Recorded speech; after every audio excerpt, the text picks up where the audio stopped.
Merci de nous rejoindre sur Al24 News. Notre couverture spéciale se poursuit au lendemain de la riposte de l'Iran après l'attaque sioniste sur le consulat iranien à Damas qui a entraîné la mort de hauts dirigeants des gardiens de la révolution. Téhéran a lancé une attaque complexe contre des sites militaires sionistes, à savoir les deux bases aériennes de Ramon et de Negev situées dans les territoires occupés. Un événement qualifié par beaucoup d'observateurs d'historique. C'est une première. Alors à quoi peut-on s'attendre au lendemain de cette riposte? On en parle justement ce soir avec mes invités. Cherif Driss est avec nous ce soir. Bonsoir. Bonsoir. Vous êtes donc professeur spécialiste des questions politiques. Merci d'avoir accepté notre invitation. Sofiane Baroudi est également avec nous. Sofiane Baroudi qui est journaliste à Al24 News, spécialiste des questions internationales. Bonsoir Sofiane. Bonsoir Norat. Depuis Al-Quds nous rejoindra un peu plus tard dans l'édition Amjad Chihab, professeur en sciences politiques à l'université d'Al-Quds. Il y aura également maître Eli Hatem, avocat international et conseiller politique. Et puis j'ai le plaisir de retrouver Manuel Pouchelet, expert en géopolitique, et Gamal Abina, expert des questions internationales. Bonsoir messieurs. Bonsoir madame, merci de votre invitation. Merci à vous d'être avec nous. Avant d'entamer ce débat, je vous propose mesdames et messieurs tout d'abord de revenir sur cette riposte du côté iranien sur l'entité sioniste dans un sujet signé commentaire Hamid Meshri et récit Nariman Zekar. Après près de 2 semaines de spéculation suite à l'attaque aérienne sioniste contre l'ambassade iranienne à Damas le 1er avril, la riposte de Téhéran est arrivée samedi soir. Après s'être emparé quelques heures avant d'un cargo dans le détroit d'Ormuz, le corps des gardiens de la révolution islamique de l'Iran a lancé des dizaines de drones kamikazes et de missiles vers les territoires palestiniens occupés et les sites militaires de l'entité sioniste, selon l'agence de presse iranienne. Intervenant en réponse à l'agression sioniste contre la représentation diplomatique iranienne en Syrie, provoquant l'assassinat de hauts dirigeants des gardiens de la révolution, les frappes nocturnes iraniennes sont la première attaque directe de la République islamique contre l'entité sioniste après des décennies d'hostilité et de tensions. Alors que le monde s'attendait à une action militaire d'envergure, la riposte iranienne a été très précise, limitée et proportionnelle à l'agression commise par l'entité sioniste. C'est ce qu'a confié le commandant des gardiens de la révolution, le général Hossein Salami. Il a ajouté que l'opération iranienne, baptisée Promesse honnête, a eu plus de succès que prévu. Le moment, les lieux et les méthodes choisies reflètent toutefois que l'Iran a évité de ne pas entraîner la région dans un conflit plus large. Les principaux alliés occidentaux de l'entité sioniste, notamment les États-Unis et le Royaume-Uni, ont affirmé avoir intercepté la majorité des lancements lors de l'attaque massive. Cependant, selon les images et vidéos diffusées par les différents médias et relayées par les réseaux sociaux, on peut voir que des missiles balistiques ont atteint les territoires occupés palestiniens, endommageant notamment la base militaire sioniste de Nevatim, la plus importante base aérienne de l'armée d'occupation. Voilà, alors c'était donc un retour sur cette riposte. On commence avec vous, monsieur Cherif Driss. Concrètement, à quoi peut-on s'attendre après cette riposte de l'Iran? En fait, il est très difficile de prévoir la réaction qui s'ensuivra. Il est clair maintenant que, d'après la manière dont cette opération a été élaborée, a été menée, c'est que la partie iranienne ne cherchait pas l'escalade. Elle ne visait pas à proprement parler une action militaire d'envergure avec des cibles civiles ou des cibles militaires très importantes. Mais c'était une opération très préparée. Il n'y avait pas l'effet surprise. C'est un élément très important à retenir. Deuxième élément, c'est que la façon d'opérer nous incite à penser que de la part des dirigeants iraniens, il y avait la nécessité ou le devoir de répondre, ne serait-ce que par rapport à l'opinion publique interne, mais aussi par rapport à l'image que l'Iran véhicule comme étant une puissance régionale, mais aussi à l'image, au message que les Iraniens voudraient faire passer à la partie israélienne, qu'en quoi nous pouvons atteindre votre territoire, et c'est la première fois qu'une attaque du territoire iranien vers le territoire israélien, c'est qu'ils n'ont pas fait appel à leurs alliés certains alliés régionaux. Donc là, qu'est-ce qui va se passer par la suite? Je crois qu'il est trop tôt pour le savoir, mais quelques indices peuvent nous permettre de dire, comme hypothèse première de travail, c'est que peut-être la situation n'ira pas vers une escalade qui serait incontrôlable, qui serait, dont les conséquences pourraient être préjudiciables aussi bien pour les Israéliens que les Iraniens, et même pour sur le plan régional. Je crois que le scénario le plus plausible, à mon sens, c'est qu'il n'y aura pas d'escalade, il n'y aura pas de guerre ouverte. Car une guerre ouverte, et les Américains ont bien laissé entendre à leurs alliés israéliens qu'en quoi si les Israéliens décident de lancer une action militaire, les Américains ne vont pas s'associer, ils les soutiendront, mais ne vont pas s'associer. C'est un message clair que la situation pourrait s'arrêter là. Donc là, comme scénario, à mon sens, qui est le plus probable. Très bien. Sofiane Baroudi, vous rejoignez les propos de M. Cherifdeh. S'il n'y aura pas d'escalade, selon vous? Je pense qu'il est encore très tôt pour vraiment savoir est-ce qu'il y aura ou pas une escalade. Et je pense que l'hypothèse la plus plausible, c'est qu'il y a déjà, on est déjà dans une situation d'escalade. Il faut se rappeler que la riposte iranienne a été conditionnée par plusieurs choses très importantes. Déjà, il y a la double violation de la souveraineté à la fois de l'État syrien, parce que le consulat est à Damas localisé, et on sait que la Syrie est très souvent la proie de raids d'agression sionistes sur la région d'Alep, à Damas, et aussi dans les régions du sud, de plus en plus vers Konetra. Il y a aussi une situation d'escalade sur la ligne de démarcation avec le Liban qui va bien au-delà de la ligne de démarcation de ce qu'on appelle la ligne bleue. D'ailleurs, aujourd'hui, il y a eu des attaques sur la région des attaques d'agression sur la région de Baalbek. Il y a eu aussi l'assassinat de Cheikh Salah Al-Alouri à Beyrouth en violation de la résolution 1701. Et il y a aussi une situation, on va dire, d'escalade contrôlée, mais d'escalade quand même en mer Rouge, où ça commence à faire déjà quelques mois qu'il y a une situation de blocus, que les Yéménites et Ansarallah, l'armée yéménite et Ansarallah sont solidaires de manière très très active avec le peuple palestinien. Et il y a eu une riposte, ou alors il y a eu des attaques britanniques, américaines qui ont été considérées comme une agression vu qu'il n'y a pas eu de mandat des Nations Unies. Les attaques ont été limitées, mais il y a toujours une situation très belliqueuse dans la région parce qu'il y a encore des attaques contre différentes embarcations qui sont liées à des intérêts sionistes. Il y a aussi l'Irak où il y a de plus en plus une profusion d'actions à la fois, si vous voulez. Il y a eu le fameux épisode de l'attaque d'agression américaine contre Al-Hashd Sha'bi, qui est une fraction, ou alors une branche de l'armée irakienne qui a occasionné une montée au créneau du gouvernement irakien qui a même demandé la fermeture des bases américaines. D'ailleurs, les bases américaines sont souvent la proie d'attaques, que ce soit au nord-est de la Syrie, notamment ce qu'on appelle Haoud al-Omar ou alors Haoud Koniko, qui sont un peu des enclaves pétrolières et gazières contrôlées par des bases américaines juste à côté. Il y a aussi le risque, si vous voulez, d'une escalade qui irait au-delà de cette zone de ce qu'on appelle un peu l'axe de la résistance que je viens de citer, qui pourrait aussi inclure d'autres pays. On pense notamment à la Jordanie, qui est dans une position très très délicate, où on a vu déjà hier plusieurs drones tomber sur le sol jordanien. Il y a eu aussi, si vous voulez, il y a des manifestations très très très récurrentes en Jordanie où la moitié de la population est solidaire avec le peuple palestinien parce qu'elle est palestinienne elle-même réfugiée.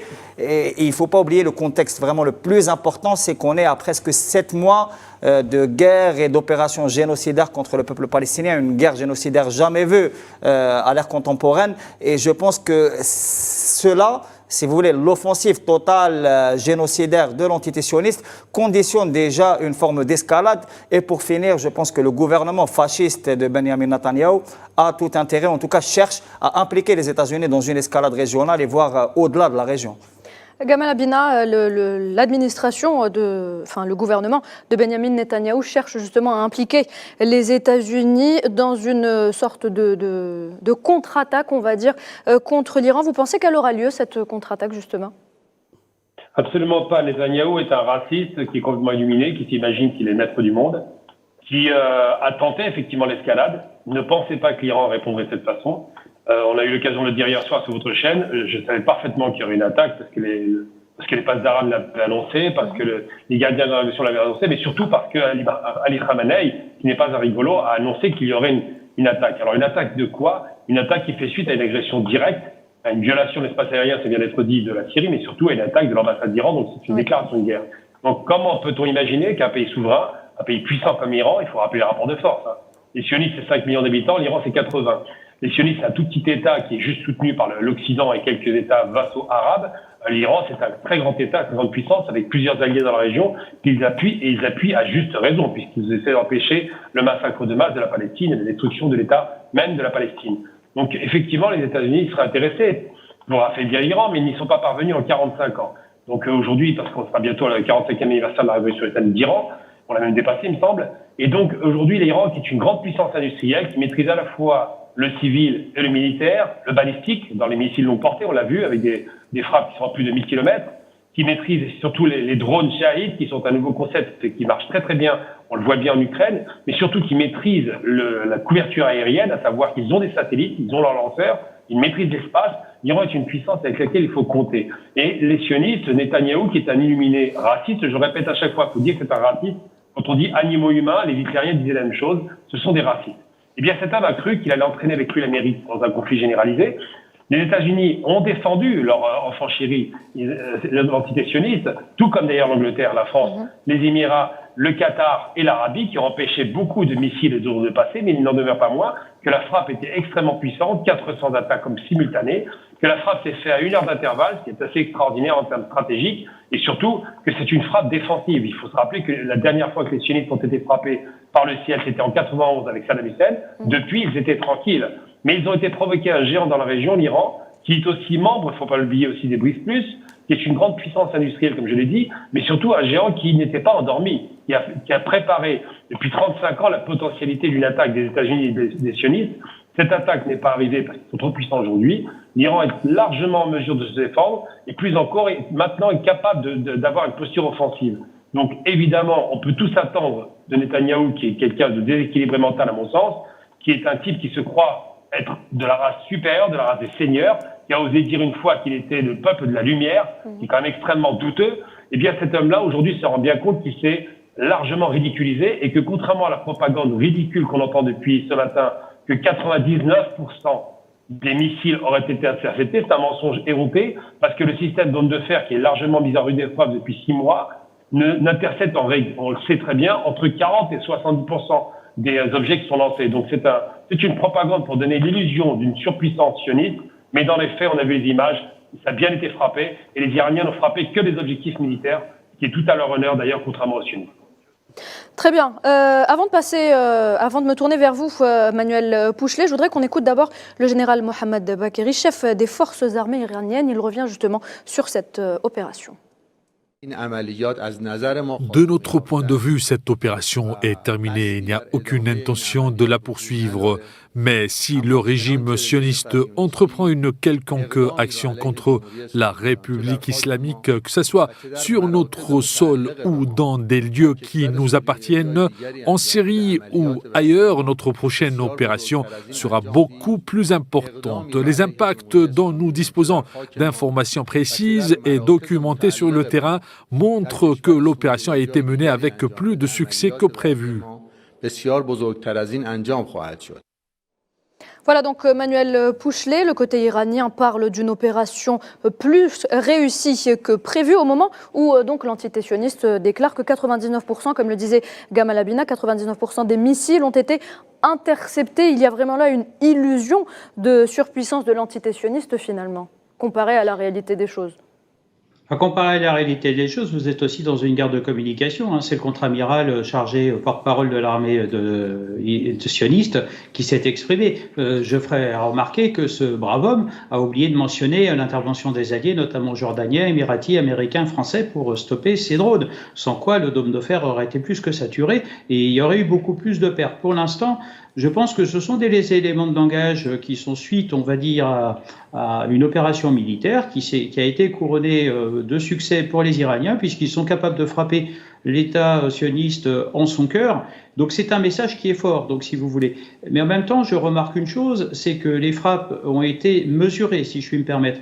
Un peu comme le dit le proverbe chinois, il y a toujours une petite frappe avant d'avoir une grande frappe. C'est ce que vient de confirmer le chef d'état-major iranien, puisqu'après, si par hasard Israël et ses alliés décident de frapper beaucoup plus fort ou en riposte, de toute façon, l'Iran aura les moyens de sa réponse. On parle de guerre militaire, on parle de guerre, mais aussi il y a un autre aspect qu'il faut prendre en compte dans cette analyse, c'est un aspect économique. Je rappelle que l'Iran est capable de verrouiller le détroit d'Ormuz, la canal où passe le pétrole pour l'Occident, mais également le golfe d'Aden avec l'aide des Houthis. Et je ferai remarquer qu'hier, Téhéran a été capable de démontrer une opération combinée, comme on dit dans le vocabulaire militaire, en sollicitant le Hezbollah, les Houthis et elle-même. Donc finalement, c'est un message fort à Israël qui prépare sa riposte. D'ailleurs, certains vantent du côté de l'état-major israélien en faisant douter Téhéran en pensant qu'ils vont attendre avant de la riposte. Mais une chose est sûre, nous sommes bien dans une forme de désescalade, je l'espère. Pourquoi ? Parce que M. Biden a précisé les éléments de langage et les Américains ne s'engageront pas aux côtés des Israéliens, mis à part, si vous voulez, un soutien logistique. Mais finalement, les Américains confirment leur posture, un petit peu comme ils l'ont fait avant le 7 décembre 1941. Aucun Américain ira mourir pour Danzig, mais là, aucun Américain ira mourir pour Jérusalem, si vous voulez, tout comme pour Kiev. Donc, quelque part, le message est très clair. Je rappelle que du temps de la présidence Trump, il était question, si vous voulez, que les Américains se retirent du Moyen-Orient. Je rappelle aussi qu'en 2002, vous avez eu l'USS Cole, qui était un bateau qui a été attaqué et presque coulé au Yémen. Donc, depuis, les Américains se méfient et préfèrent avoir une posture en ayant un groupe aéronaval au large, tant dans l'océan Indien qu'en Méditerranée, puisque ce souvenir de l'USS Cole au large du Yémen a laissé des traces. Et depuis, même les bases américaines en Irak sont sujettes aussi à frappe. Donc, si vous voulez, il y a une exposition des alliés, on va dire, d'Israël, mais en même temps, Téhéran démontre qu'ils sont bien maîtres chez eux, maîtres de la région. C'est une puissance régionale avec laquelle il faut discuter, puisque derrière cette puissance régionale, vous pouvez aussi avoir d'autres dossiers. Je pense au dossier du Kurdistan, je pense au dossier du pétrole, puisque l'Iran est quand même le 3e producteur mondial. Donc forcément, il y aura un aspect économique qui sera non négligeable et qui sait, ça se trouve, peut-être que Téhéran négocie également pour les otages israéliens. Donc si vous voulez, ça fait beaucoup de choses qui font qu'il va falloir agir avec modération et considérer. Je vais vous dire une chose, Napoléon disait « N'affrontez jamais trop souvent votre ennemi, vous risqueriez de lui apprendre votre art de la guerre ». Et cette fois-ci, nous en avons eu la démonstration. Téhéran a été capable de frapper Tel Aviv et Jérusalem en leur cœur. Très bien, merci Manuel Pouchelet. Je reviens vers vous, Cherif Driss. D'abord, on va écouter le ministre iranien des Affaires étrangères qui avait déclaré en conférence de presse que son pays avait donc informé les États-Unis qu'une riposte allait avoir lieu. On l'écoute et on en parle juste après. Nous avons annoncé ce matin à la Maison-Blanche dans un message que nos opérations seraient limitées et minimes dans le but de légitime défense et de punition du régime israélien. Environ 72 heures avant l'opération, nous avons informé nos chers voisins et les pays de la région que la réponse de la République islamique d'Iran sous forme de légitime défense et définitive est indéniable.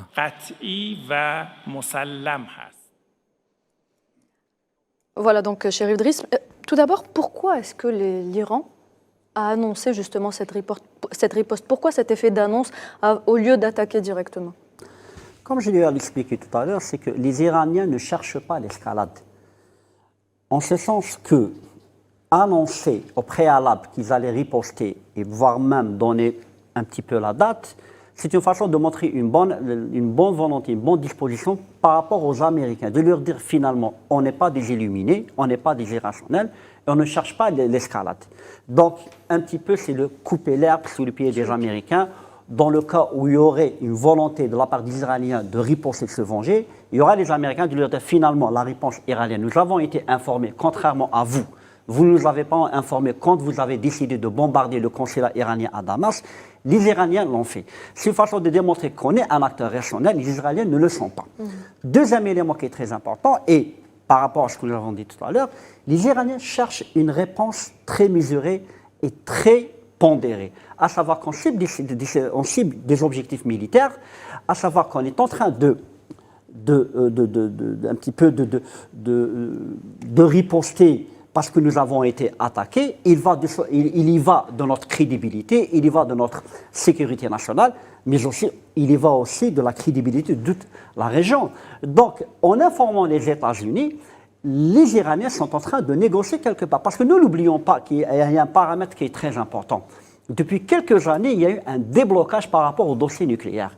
Les Iraniens ne veulent pas s'aborder tous les efforts qui ont été entrepris depuis quelques années, toute la bonne volonté affichée, je dis entre guillemets, de la part de certains acteurs occidentaux, contrairement à ce qui a été par rapport à la période de Trump, de dire finalement, nous sommes un acteur avec lequel il faudrait compter, nous ne sommes pas un acteur qui cherche à avoir des problèmes, qui est un acteur nuisible, qui cherche à bouleverser l'équilibre régional. Donc nous ne cherchons pas l'escalade. Donc je le redis, l'élément fondamental de la part de la stratégie iranienne, aussi bien la stratégie de communication, parce qu'en termes de communication, c'est très important, ils ont communiqué, ils ont informé.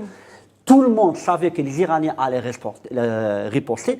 Tout le monde savait que les Iraniens avaient lancé des drones qui prendraient des heures pour arriver au territoire israélien. C'est une façon de dire, finalement, on fait les choses dans l'ordre. Dans l'art et la manière, nous ne sommes pas un acteur irrationnel, nous ne cherchons pas l'escalade, nous sommes en train un petit peu de riposter en fonction de ce que nous autorise l'article 51 du chapitre 7 de l'achat des Nations Unies. Et en fin de compte, s'il y a escalade, ce n'est pas nous qui la cherchons. Donc c'est une façon un petit peu de rassurer les Américains, c'est qu'on n'est pas un acteur irrationnel, et aussi que si demain il y aurait une escalade vers une guerre ouverte, ce ne sera pas nous qui le commençons. Donc je pense que c'est un message adressé aux Américains pour les rassurer, mais aussi au-delà des Américains, assurer les alliés régionaux des Américains, mais aussi les alliés européens. Très bien. Gamal Abina, j'aimerais votre avis sur la question. Ne pensez-vous pas que c'est une sorte de démonstration de force dissuasive de la part de Téhéran pour simplement montrer qu'ils sont capables de se défendre d'un côté, mais aussi d'attaquer l'entité sioniste? Vous savez, il y a une réalité historique. L'Iran a subi une guerre d'usure et une guerre directe violente avec une alimentation puissante de l'Occident qui soutenait Saddam Hussein pendant 8 ans. 8 ans et demi de guerre qui a été un bain de sang, plus de 2 millions de morts. Ils n'avaient que très peu d'armes, du matériel dégradé, des avions pas entretenus. Et pour autant, ils ont réussi à résister et à remporter la mise. Parce que de toute façon, l'Iran n'a pas perdu la guerre, même si c'était un statu quo. Mais ce qui est certain, c'est que cette démonstration de force démontre une chose essentielle. D'abord, que les sionistes sont des gens arrogants, prétentieux et méprisants, qui s'imaginent être le centre du monde. Et qui s'imaginaient, à tort, qu'ils avaient une technologie suffisamment puissante, suffisamment avancée pour que l'écart technologique empêche toute résistance de se manifester. Ça a été démontré le 7 octobre que leur technologie n'a servi à rien, mais surtout que leurs renseignements ne sont pas à la hauteur, que leurs stratèges sont très très mauvais, et surtout, et c'est le plus important, que le retard technologique, que le monde arabo-musulman, je parle arabo-musulman parce que les Iraniens ne sont pas arabes mais musulmans, ce retard technologique a été comblé. Donc aujourd'hui, l'Iran a fait une démonstration de force. Il faut quand même voir un petit peu sur un plan de stratégie militaire. Manuel Pouchelet pourra en parler. Frapper un territoire à 2000 km de chez soi sans déplacer le moindre soldat, c'est une prouesse technologique incomparable parce qu'il faut des guidages satellitaires, il faut des satellites pour guider les avions, il faut des hommes au sol pour guider les drones Shahid qui ont fait le travail. C'est d'ailleurs une révolution militaire. Le drone Shahid, c'est un concept nouveau. C'est pas un missile, c'est un avion sans pilote qui fait office de missile. Donc tout cela a démontré que l'Iran était en mesure, grâce à cette technologie de plus en plus avancée, de faire peur, de frapper fort au cœur de la bête. Quand je dis la bête, je parle de l'idéologie sioniste raciste. Et donc les fascisto-sionistes, c'est comme ça que je les appelle, qui ont pris des coups aujourd'hui, se rendent bien compte que le vent de violence qu'ils ont déclenché peut se retourner contre eux et que ce qui les a sauvés, ce n'est pas leur technologie, leur dôme de fer qui aurait dû être saturé. C'est tous les dispositifs alentours. Je parle des Américains évidemment, des Anglais, des Français, mais surtout des Qataris, des Saoudiens qui ont tous acheté des missiles Patriot pour intercepter les attaques. Eh bien, c'est tous ces alliés de circonstance ou des alliés d'adhésion qui ont protégé l'État sioniste. Donc aujourd'hui, l'État sioniste a démontré qu'il était faible, qu'il était incapable de se défendre tout seul. Quant à l'Iran, elle a démontré, vous l'avez bien posé la question, elle a démontré qu'elle était largement en mesure de frapper fort, de frapper fermement, sachant qu'elle a quand même subi une succession d'attaques qui n'ont pas arrêté depuis 45 ans de la part des sionistes. On se rappelle des scientifiques qui étaient assassinés à Téhéran, on se rappelle des mouvements insurrectionnels qui étaient téléguidés de l'extérieur, on se rappelle évidemment des attaques de l'ambassade, de l'assassinat du plus grand chef militaire iranien, dont on sait aujourd'hui maintenant que les Américains ont participé à la manœuvre, mais que les sionistes avaient poussé l'Amérique à agir. On se rappelle des attaques de Trump qui avait envoyé des avions de combat sans pilote et qui ont été interceptés. Tout cela démontre que l'Iran est capable de faire mal, très mal, et ça a été dit par Emmanuel tout à l'heure. Ils peuvent bloquer d'ailleurs les 2 détroits qui acheminent le pétrole. Donc l'Iran a les cartes en main, l'Iran a toujours eu le jeu en main. Aujourd'hui, elle a frappé fort, mais c'est un avertissement très clair vis-à-vis de l'autre déséquilibré mental qui dirige l'État sioniste, qui a pris encore un revers et qui risque de le payer très cher par la suite parce qu'effectivement, le mythe de la civilité sioniste a disparu définitivement cette nuit. Alors messieurs, l'action militaire de l'Iran s'est basée sur l'article 51 de la Charte des Nations Unies concernant la légitime défense en réponse à donc l'agression sioniste sur le consulat iranien de Damas. Pourtant, Sofiane Baroudi, je reviens vers vous, l'Occident a tout de suite condamné cette riposte lorsqu'il affirme d'un autre côté que l'entité sioniste s'était tout simplement défendue le 7 octobre dernier contre la riposte du Hamas. Alors on a pris l'habitude désormais des narratifs complètement tronqués qui sont échafaudés par notamment les médias masse occidentaux au service d'intérêts qu'il faut qualifier par leur nom, c'est-à-dire d'intérêts impérialistes et colonialistes, notamment en soutien à la fois à l'entité sioniste quand il s'agit de génocider le peuple palestinien, mais aussi par exemple en soutien si vous voulez, à la guerre en Ukraine, à un côté particulier contre l'autre. C'est-à-dire qu'on a vraiment pris l'habitude aux deux poids deux mesures qui est devenu un peu la norme et à des narratifs qui se sont complètement, si vous voulez, désagrégés ou désintégrés complètement vu que personne n'y croit plus, notamment avec ce qui s'est passé et ce qui se passe encore à Gaza. Dernièrement, il y a eu par exemple un événement qui a vraiment choqué les opinions publiques, y compris occidentales, quand l'entité sioniste s'est attaquée à une caravane humanitaire, ce qui a fait vraiment se désintégrer toute la narrative. Et on voit très bien à quel point, si vous voulez, le droit international humanitaire, le droit de la guerre aussi, est complètement piétiné par le régime colonialiste israélien et de facto par aussi la plupart des régimes occidentaux qui le soutiennent. D'ailleurs, certains États occidentaux comme l'Allemagne sont accusés de complicité, de crimes de guerre et de complicité sur le génocide. Je pense que ce qu'il y a de plus inquiétant pour les Occidentaux, c'est vraiment une reconfiguration globale qui est en train de s'opérer d'une manière très accélérée. Parce que ce que démontre aussi la riposte iranienne, c'est qu'il y a une nouvelle équation, il y a de nouveaux équilibres, une nouvelle équation de la confrontation au Proche et au Moyen-Orient, malgré, il faut le rappeler, une guerre hybride et une guerre non conventionnelle menée contre l'Iran depuis des décennies. Il y a aussi un aspect très important, c'est l'échec de la politique des sanctions économiques maximales qui visait à mettre à genoux l'Iran, mais pas seulement, aussi la Syrie et le Liban sont sous le régime de la fameuse loi César. Il y a d'autres États où les sanctions maximales ont échoué, la Russie, le Venezuela aussi. Et je pense qu'il y a un malaise très très profond en Occident de la part de l'émergence de nouveaux rapports de force globaux, non seulement à l'échelle économique, diplomatique, mais aussi dans le cadre de la confrontation militaire. À mon avis, il y a aussi une forme de crainte, si vous voulez, de l'émergence de nouveaux pôles, d'un monde multipolaire, malgré tous les efforts qui ont été construits pendant des décennies, encore une fois, pour affaiblir par exemple l'Iran. Parce qu'il faut rappeler aussi que l'Iran a dû se confronter à plusieurs problématiques d'ordre régional qui constituent encore des complications pour, si vous voulez, vraiment prendre la place qui lui est due sur l'échiquier international. On peut citer par exemple les tensions au Baloutchistan qui sont très très entretenues aux confins avec le Pakistan. On peut citer aussi la situation dans le Caucase qui est inquiétante pour les Iraniens mais pour d'autres acteurs, notamment pour les Russes. Et là, j'évoque notamment les tensions récurrentes encore entre l'Arménie et l'Azerbaïdjan qui touchent directement l'Iran, les restrictions sur l'exportation d'hydrocarbures, parce que bon, même l'accord sur le nucléaire iranien qui arrangeait en quelque sorte certains pays occidentaux a été foulé au pas par Trump en 2018, ce qui n'a pas permis à l'Iran de revenir sur l'échelle internationale. Et donc moi je pense qu'il y a vraiment une configuration très très profonde qui, si vous voulez, ébranle complètement la narrative occidentale qui est en train d'être détruite. Très bien, merci Sofiane Baroudi. Messieurs, on revient tout de suite, restez avec nous.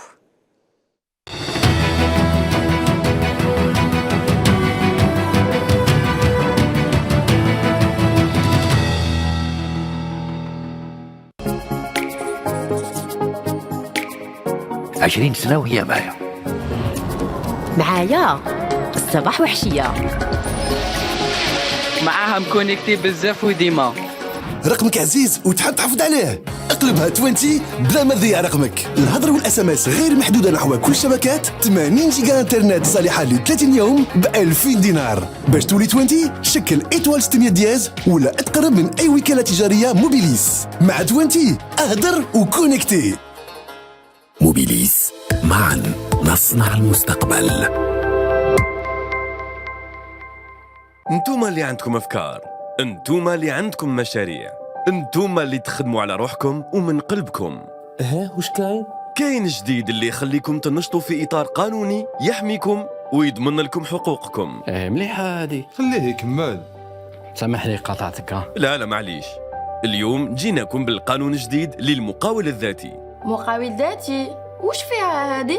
فيها امتيازات كبيرة تخليك تحافظي على الاستقلالية ديالك وتولي عندك بطاقة المقاول الذاتي. اللي كيما أنا يخدموا في الدار داخلين فيها. ايه فيها. مارسي نشاطك وين تحبي وبلا ما تكري. وكيفاش نفاكتيريو؟ فيها محاسبة بسيطة وضريبة خفيفة غير 0.5%. 0.5%؟ ولو كان كاش ما يصرى لاسيرونس فيها؟ بيان سور فيها. ورايحة تكون عندك تغطية اجتماعية، بطاقة الشفاء ولا روتريت فيها؟ نحيتها لي من فمي. فيها لا روتريت. هذه مليحة. مي لا بابخاس فيها تاني. لا هذه ما فيهاش. كلش يندار في الانترنت.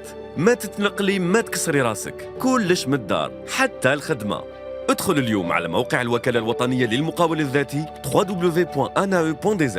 خير نشاطك المناسب وسجل فيه 5 دقائق واحصل على بطاقتك. استفيدوا من مزايا قانون المقاول الذاتي وابنوا حياتكم على الصح. 20 سنة وهي معايا. معايا الصباح وحشية. معاها مكونيكتي بزاف وديما. رقمك عزيز وتحب تحافظ عليه. اقلبها 20 بلا ما تضيع رقمك. الهضره والاس ام اس غير محدوده نحو كل الشبكات. 80 جيجا انترنت صالحه ل 30 يوم ب 2000 دينار. باش تولي 20 شكل ايتوال 600 دياز ولا اتقرب من اي وكاله تجاريه موبيليس. مع 20 اهدر وكونكتي. موبيليس، معا نصنع المستقبل.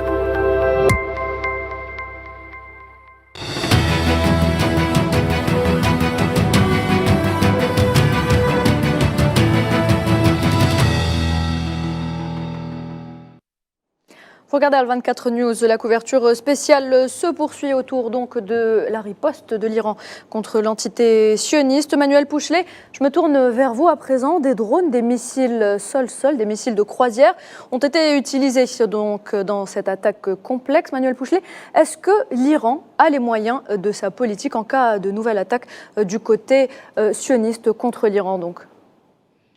Oui, de toute façon, il y a un équilibre de la terreur, comme on dit dans le vocabulaire militaire, mais l'Iran, elle est quand même titulaire de systèmes d'armes.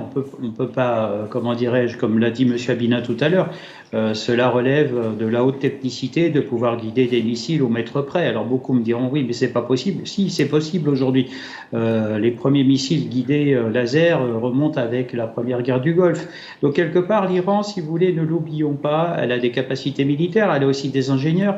C'est un pays qui a le plus grand nombre de docteurs au niveau des habitants. Donc c'est vraiment une puissance scientifique qu'il ne faut pas non plus contredire. Ensuite, côté israélien, côté de Tsahal, ils ont quand même dépensé $1 milliard dans l'opération d'hier soir, d'après certains médias locaux. Force est de constater, je ne suis pas sûr qu'ils pourront refaire la même chose dans la durée, puisque la guerre a bien sûr un coût. Et actuellement, Israël souffre d'investissement et surtout de revenus, puisqu'il y a une partie de l'économie qui est paralysée avec les événements en cours, notamment la partie au nord du pays, ou d'ailleurs même côté libanais, puisque je suis moi-même franco-libanais, je peux vous dire, il y a côté libanais 75 000 personnes qui ont quitté le territoire au sud, et côté israélien environ à peu près 100 000, donc à peu près égal, on va dire de façon égale. Donc finalement, ça a une paralysie économique. Maintenant, pour l'aspect militaire des choses, l'Iran est capable de frapper dans la profondeur, avec une rare précision, et c'est le résultat, je pense, de l'aboutissement de travaux de fond qui ont été entrepris avec ses alliés. On ne les a pas encore mentionnés, je pense à la Corée du Nord et je pense également au Pakistan, qui ont proposé leur concours auprès des autorités iraniennes pour la réussite et l'accomplissement, on va dire, des programmes en cours, que ce soit des missiles ou éventuellement du programme nucléaire. Maintenant, Téhéran, si vous voulez, a les cartes en main pour mener une opération.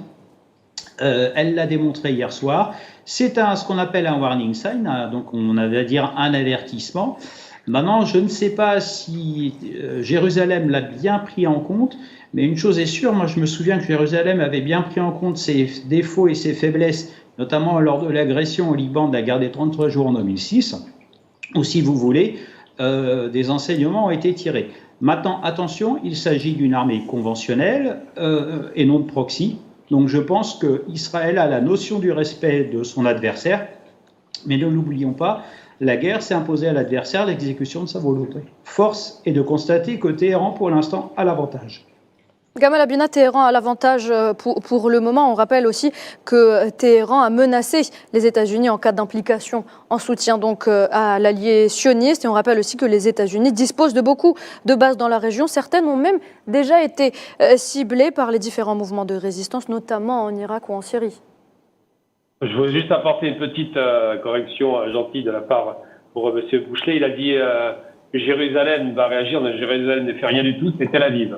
Les capitales sionistes, ce n'est pas Jérusalem. Ça, c'est eux qui le veulent, mais il ne faut jamais accepter cela.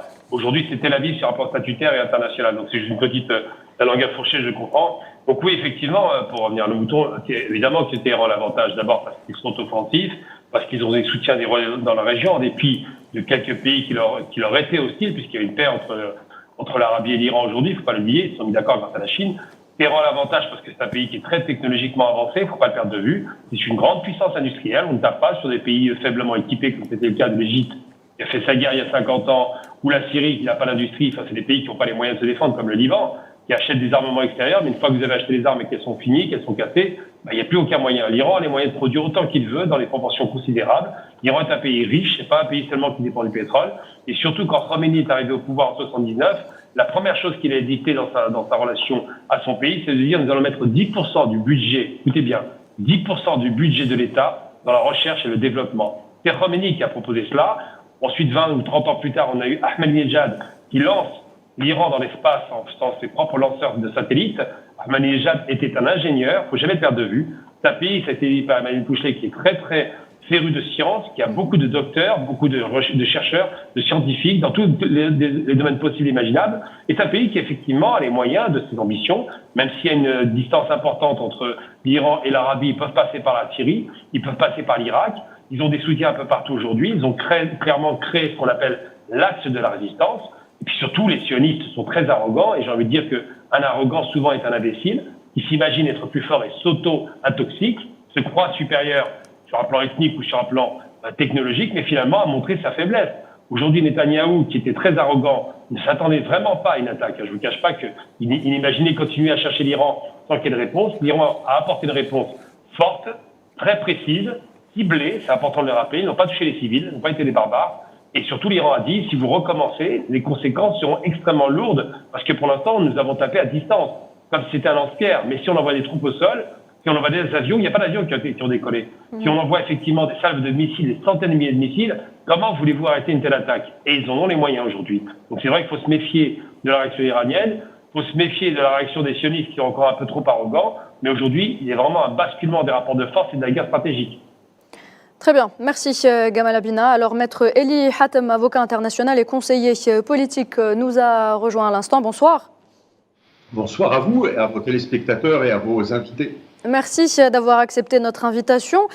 Maître Eli Hatem, alors le ciel palestinien a été illuminé par cette riposte, par ces nombreux missiles qui ont été donc tirés. Le ciel de Gaza, lui, n'a pas vu d'avion passer. C'est une première, on le rappelle, depuis le 7 octobre dernier, Maître Eli Hatem. Oui, tout à fait, parce que il faut rappeler le contexte, peut-être. C'est que l'Iran a fait l'objet de plusieurs attaques terroristes de la part de l'entité sioniste. Vous savez, il y a eu des assassinats au sein même, sur le territoire iranien, de la part du Mossad, effectués dans des conditions qui sont considérées comme des actes de terrorisme. Deuxièmement, il y a eu également l'assassinat du général Soleimani.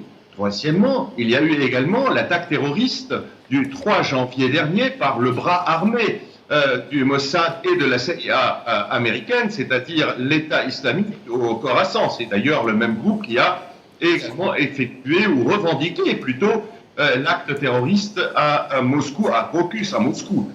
Et puis, dernièrement, il y a quand même eu un acte de belligérance, c'est-à-dire une attaque à l'encontre du territoire iranien, parce qu'il faut rappeler que le consulat, qui est une dépendance de l'ambassade iranienne à Damas, est protégé par les dispositions de l'article 30 de la deuxième convention de Vienne de 1963. Il y a eu un acte de guerre, et comme vous le savez, c'est qu'il y a un principe du non-recours à la violence dans les relations internationales. Autrement dit, les représailles, en général, sont considérées comme étant illégales. Mais elles sont considérées licites du moment où un État utilise ce droit d'avoir recours à ces représailles quand ses intérêts sont à plusieurs reprises menacés. Ce qui était le cas du consulat de l'Iran à Damas. C'est la raison pour laquelle que ces représailles sont tout à fait légitimes, même si elles ne sont pas considérées comme étant un principe légal avec le principe de non-recours à la violence dans les relations internationales.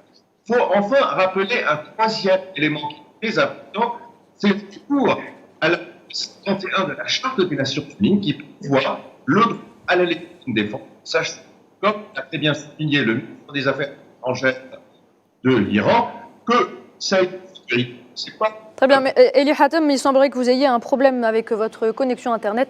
Nous allons donc revenir vers vous dans quelques instants. Je me tourne vers vous, Cherif Driss. Même question. Le ciel palestinien a été illuminé par ces nombreux missiles. Pas d'avions qui sont passés au-dessus de Gaza. C'est vraiment une première depuis le 7 octobre dernier.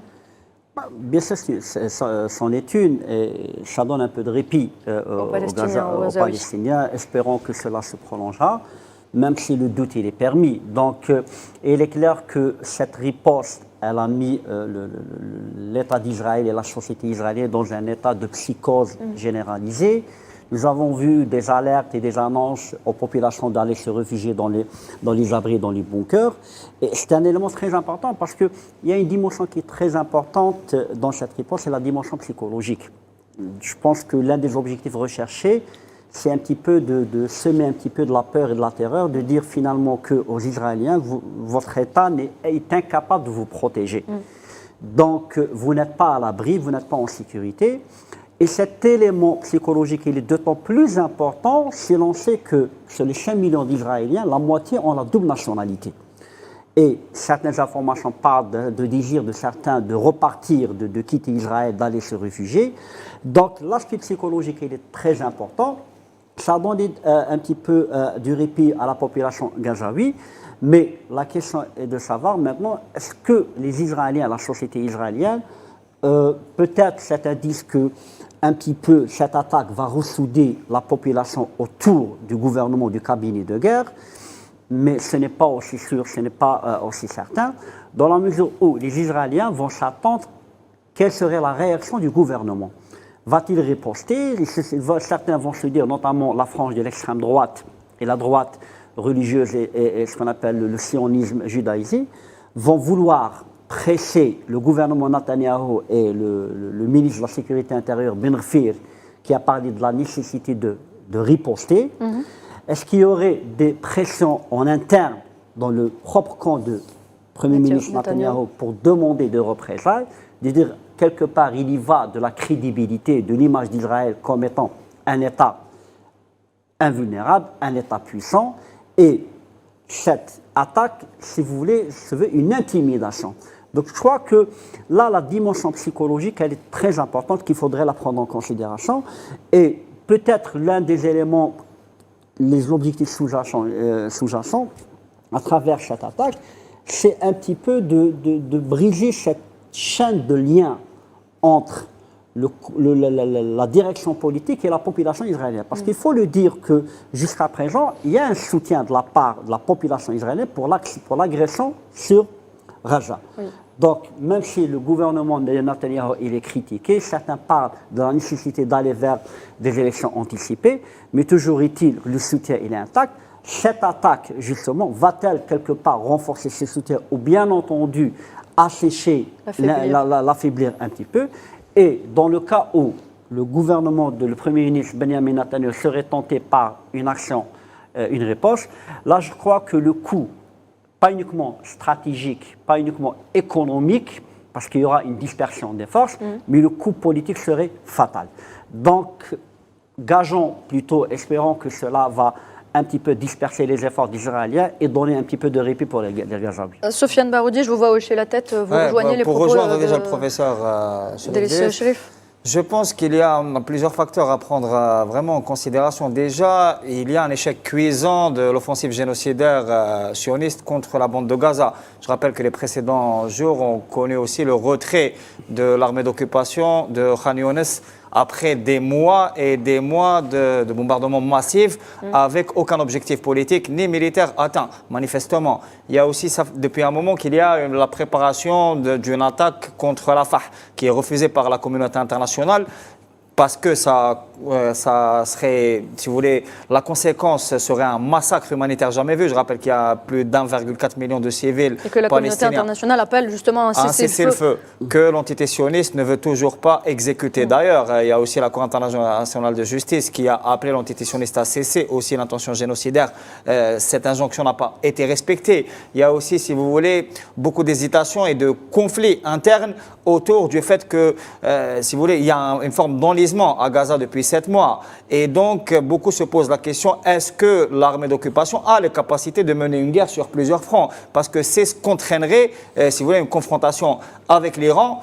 Ça serait aussi un front ouvert avec la Syrie, avec le Liban, peut-être du côté de la Jordanie. Sur Rafah, il y a des tensions très très sérieuses avec l'Égypte. Il y a un problème interne, notamment entre, si vous voulez, le cabinet militaire qui est géré, on va dire, entre guillemets, par des éléments libéraux et entre le courant du sionisme religieux. Parce que le sionisme religieux pousse à la guerre généralisée mais refuse de se mobiliser parce qu'il y a la question de la mobilisation aussi qui divise beaucoup l'opinion. C'est-à-dire que si la guerre se généralise et qu'elle devient une guerre régionale, il faudra une mobilisation. Parce que là, manifestement, 300 000 soldats n'ont pas suffi à atteindre les objectifs sur la bande de Gaza. Le Liban, la Syrie, c'est des champs qui sont stratégiquement beaucoup plus ouverts et ça pourrait entraîner, si vous voulez, une escalade qui mettrait vraiment si vous voulez, l'armée d'occupation dans une situation très très compliquée. On a vu ce que représente par exemple une guerre d'attrition à l'ukrainienne. D'ailleurs, il faut voir que les Iraniens ont pris beaucoup de leçons de ce qui s'est passé en Ukraine pour justement organiser cette attaque complexe contre des cibles militaires. Il y a beaucoup d'éléments qui rentrent en ligne de compte, il y a beaucoup d'évolutions, il y a une défaite psychologique qui est manifeste depuis le 7 octobre et il y a aussi un isolement diplomatique sur l'échiquier international qui est aussi très très clair. Je rappelle aussi que l'Iran tient à montrer qu'elle respecte le droit international, non seulement cette fois, mais ça s'est aussi passé lors de la riposte après l'assassinat du général Qasem Soleimani, où il y a eu aussi une riposte sur une base américaine de Ain al-Assad à l'époque, mais où l'Iran avait pris toutes les dispositions pour respecter ce que prévoit le droit international dans ce type de confrontation. Manuel Pouchelet, Benyamin Netanyahou plus que jamais affaibli selon vous? Netanyahou n'a de limite que lui-même. Très honnêtement, il y a une opposition qui commence à se structurer parce que je pense que la limite au gouvernement Netanyahou, avec tout ce qui vient d'être dit avec vos invités, je pense que c'est déjà lui-même, mais aussi l'opinion publique. Pourquoi? Parce que pour l'instant, Tsahal a 600 morts dans ses rangs, sachant que malheureusement les Palestiniens en sont à plus de 33 000. Face aux ennemis, à leurs contradicteurs qui sont particulièrement tenaces, ils le savent, ils sont incapables de pouvoir résister dans le temps puisque c'est une armée essentiellement d'appelés, donc de conscrits, et il y a très peu d'unités professionnelles et ce sont des unités d'élite, mais même dans Gaza, les unités d'élite ont démontré certaines limites, si vous voulez. Donc de toute façon, Benjamin Netanyahou, pour l'instant, je ne suis pas sûr qu'il puisse survivre à sa propre initiative. Comme diraient les Russes, il fait un peu Yvan le Fou. Quitte à détruire, j'ose pas dire son pays, mais il y a quand même des États, je pense aux États occidentaux, notamment leurs fidèles alliés qui sont les États-Unis, qui lui ont fixé des limites. Mais force est de constater que les limites que M. Biden lui a pourtant dit dans des éléments de langage, il n'en a que faire. C'est d'ailleurs un État qui n'a que faire aussi des conventions internationales. Moi, je l'ai vécu quand j'étais affecté au sein de la FINUL en 2006, où les avions israéliens violaient régulièrement les espaces libanais, que ce soit maritimes ou aériens. On l'a encore eu la démonstration, notamment avec le consulat à Damas. Maintenant, je pense que M. Netanyahou ne peut pas pour l'instant préparer l'après, parce qu'il y a une forme d'adhésion à sa politique, mais je ne suis pas sûr, très honnêtement, que cela s'inscrive dans le temps, parce que je vous rappelle une chose, l'opinion publique demande toujours le retour des otages, et pour l'instant, cette situation est bloquée. Maître Eli Hatem nous a rejoint à nouveau. Maître Eli Hatem, vous m'entendez? Oui, je vous entends très bien. Est-ce que vous m'entendez? La voix On vous entend. On vous entend, tout va bien. Maître Eli Hatem, je me tourne vers vous. Alors, Benyamin Netanyahou, nous le disions, ne fait pas l'unanimité au sein donc de la population israélienne. Est-ce que vous pensez que cette opération va permettre de ressouder les Israéliens autour de son gouvernement? Écoutez, je pense que c'est pas si facile que ça, parce que il faut rappeler que cette société de l'entité sioniste est une société tout à fait artificielle. Elle est composée donc d'une sorte de pyramide racialiste à la tête de laquelle il y a les Ashkénazes, et puis en deuxième, il y a les Mizrahi et la troisième catégorie qui sont les Séfarades, et puis la quatrième catégorie avant les Goïs qui sont les Falachas. Et il y a toujours des heurts et des conflits entre l'ensemble. Et vous avez donc, en plus de cela, donc il y a des divisions entre les différentes communautés, des différents rites, et puis, comme il était bien souligné, aujourd'hui il y a deux de sionisme. Le sionisme classique, mais vous avez le sionisme religieux. Et puis, il y a une interaction entre les deux, et comme il a été très bien souligné, il y a les Haritim et les Baor, ceux qui n'ont pas participé à la... Et donc, tous ces conflits sont en train de bouillonner, et nous le voyons d'ailleurs avec ces manifestations qui se sont calmées peut-être pendant 24 heures.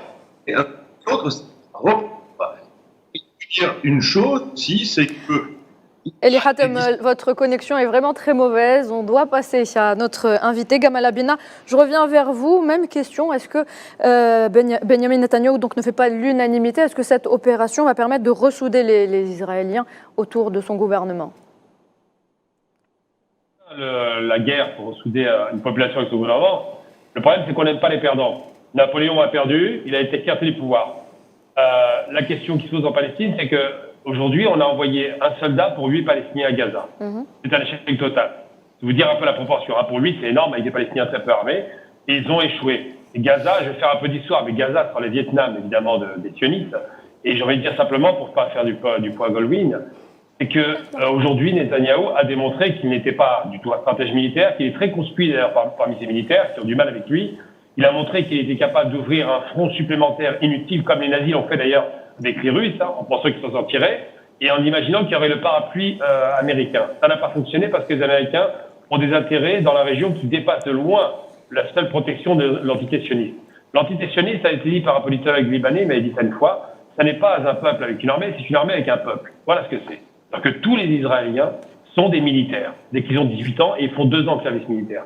Tous ont l'habitude de tuer de l'arabe et du palestinien. Tous ont été formés dans la haine de l'autre, la haine de l'altérité. Il y a déjà au sein de la société effectivement une gradation, parce qu'il y a d'abord les Ashkénazes qui sont clairement les Européens, et puis tout le reste qui suit en dessous, entre les Juifs arabes, les Juifs africains.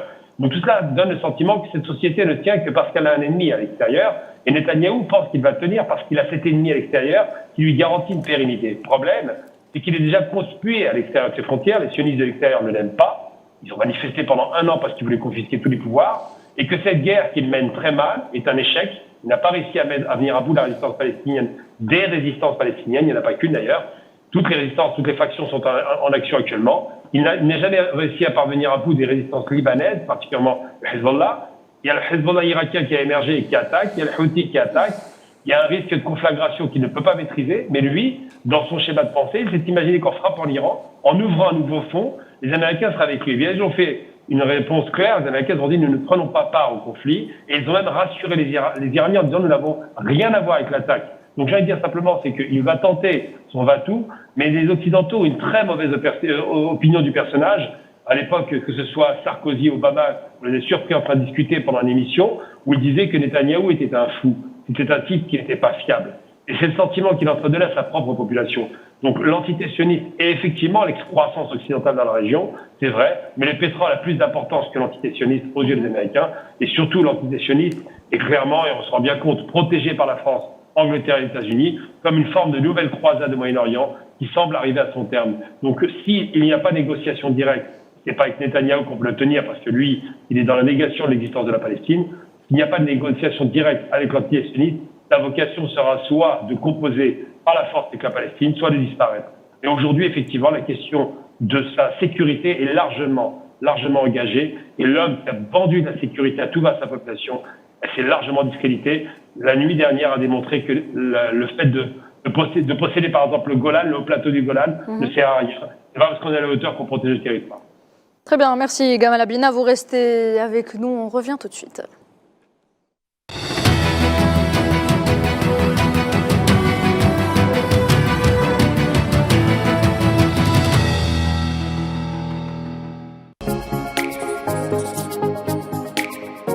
20 سنة وهي معايا. معايا الصباح وحشية. معاها مكونيكتي بزاف وديما. رقمك عزيز وتحب تحافظ عليه. اقلبها 20 بلا ما تضيع رقمك. الهضره والاس ام اس غير محدوده نحو كل الشبكات. 80 جيجا انترنت صالحه ل 30 يوم ب 2000 دينار. باش تولي 20 شكل ايتوال 600 دياز ولا اتقرب من اي وكاله تجاريه موبيليس. مع 20 اهدر وكونكتي. موبيليس، معا نصنع المستقبل.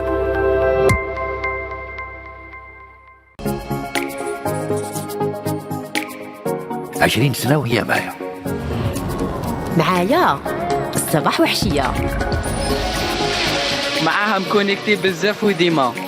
رقمك عزيز وتحب تحافظ عليه. اقلبها 20 بلا ما تضيع رقمك. الهضره والاس ام اس غير محدوده نحو كل الشبكات. 80 جيجا انترنت صالحه ل 30 يوم ب 2000 دينار. باش تولي 20 شكل ايتوال 600 دياز ولا اتقرب من اي وكاله تجاريه موبيليس. مع 20 اهدر وكونكتي. موبيليس، معا نصنع المستقبل.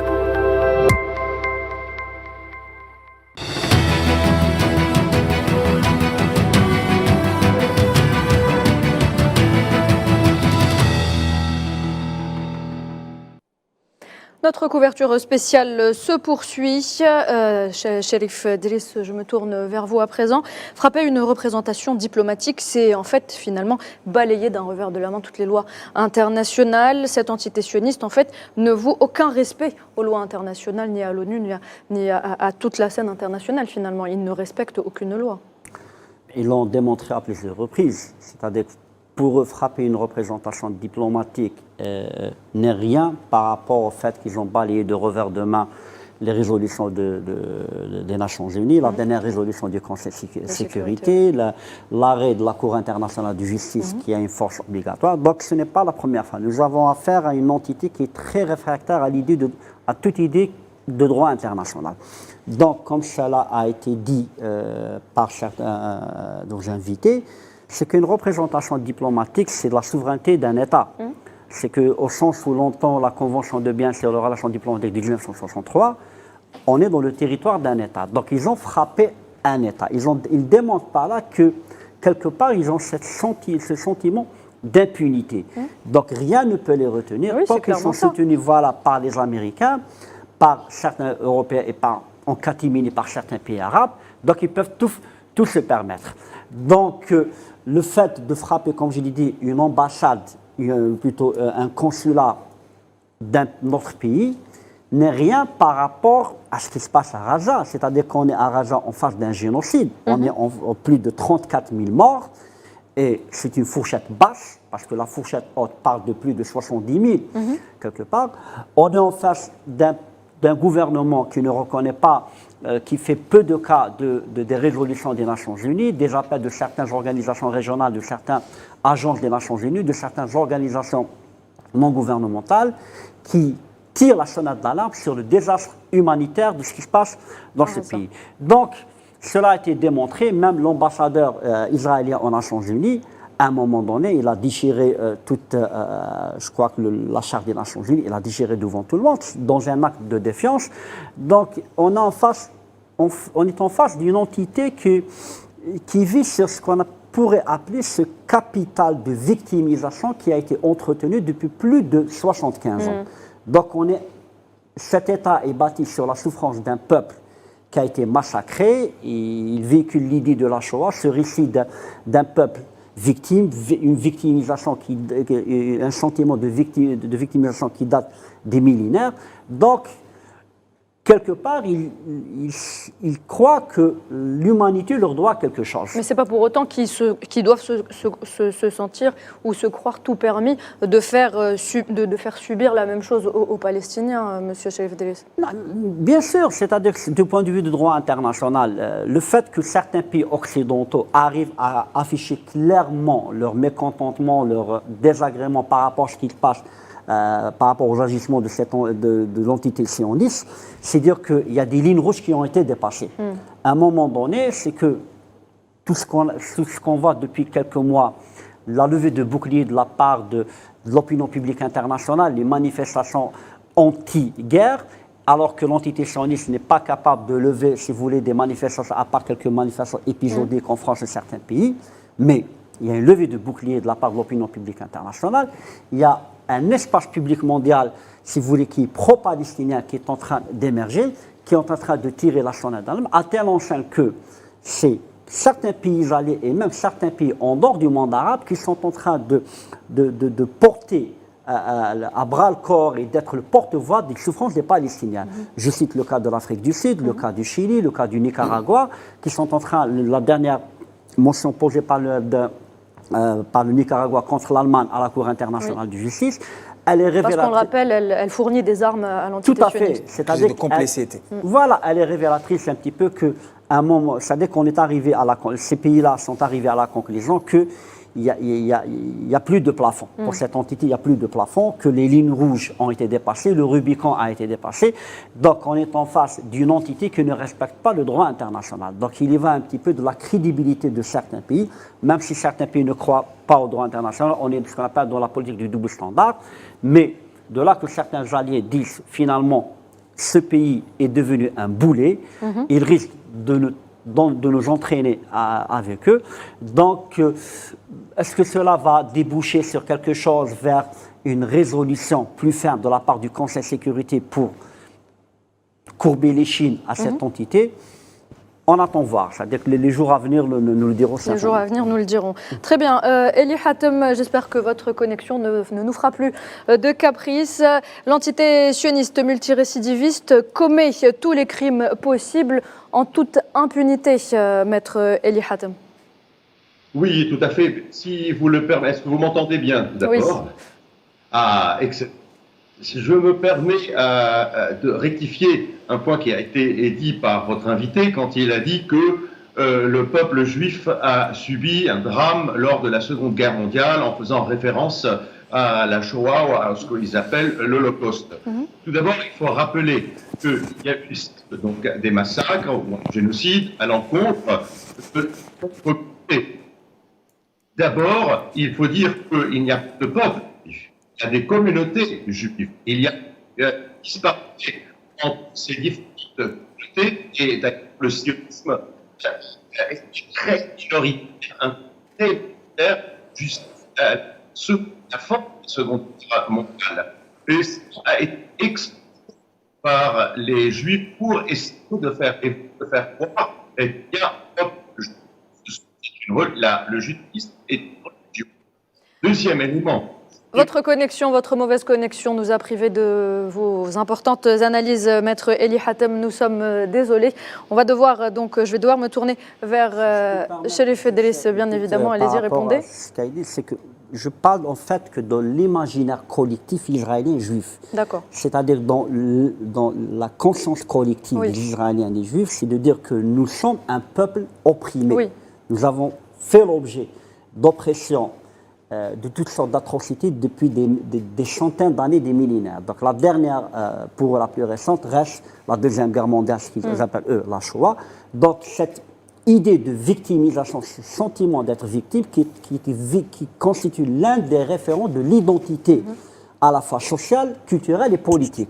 Donc ce capital, plutôt cette victimisation, a construit un capital de sympathie de la part des Occidentaux. Oui. Or, ce capital de sympathie, il est en train de s'assécher, il a commencé à se tarir avec les accords d'Oslo, et puis progressivement, à travers les agressions répétées de l'entité israélienne, aussi bien au sud Liban, aussi bien sur la bande de Gaza, ce qui se passe dans la Cisjordanie et tout, ce capital est en train de se tarir, ce récit de victime, il est en train de s'effriter quelque part, et l'opinion publique occidentale est en train de regarder autrement la question palestinienne et la question juive de manière générale et la question palestinienne. Ils sont arrivés à la conclusion qu'il s'agit en fin de compte d'un droit des peuples à disposer d'eux-mêmes. Donc il s'agit en fin de compte d'arriver à cette image finale qu'on a un agresseur et on a un peuple qui est agressé. Très bien, Sofiane Baroudi, ce capital sympathie ne justifie pas tout finalement.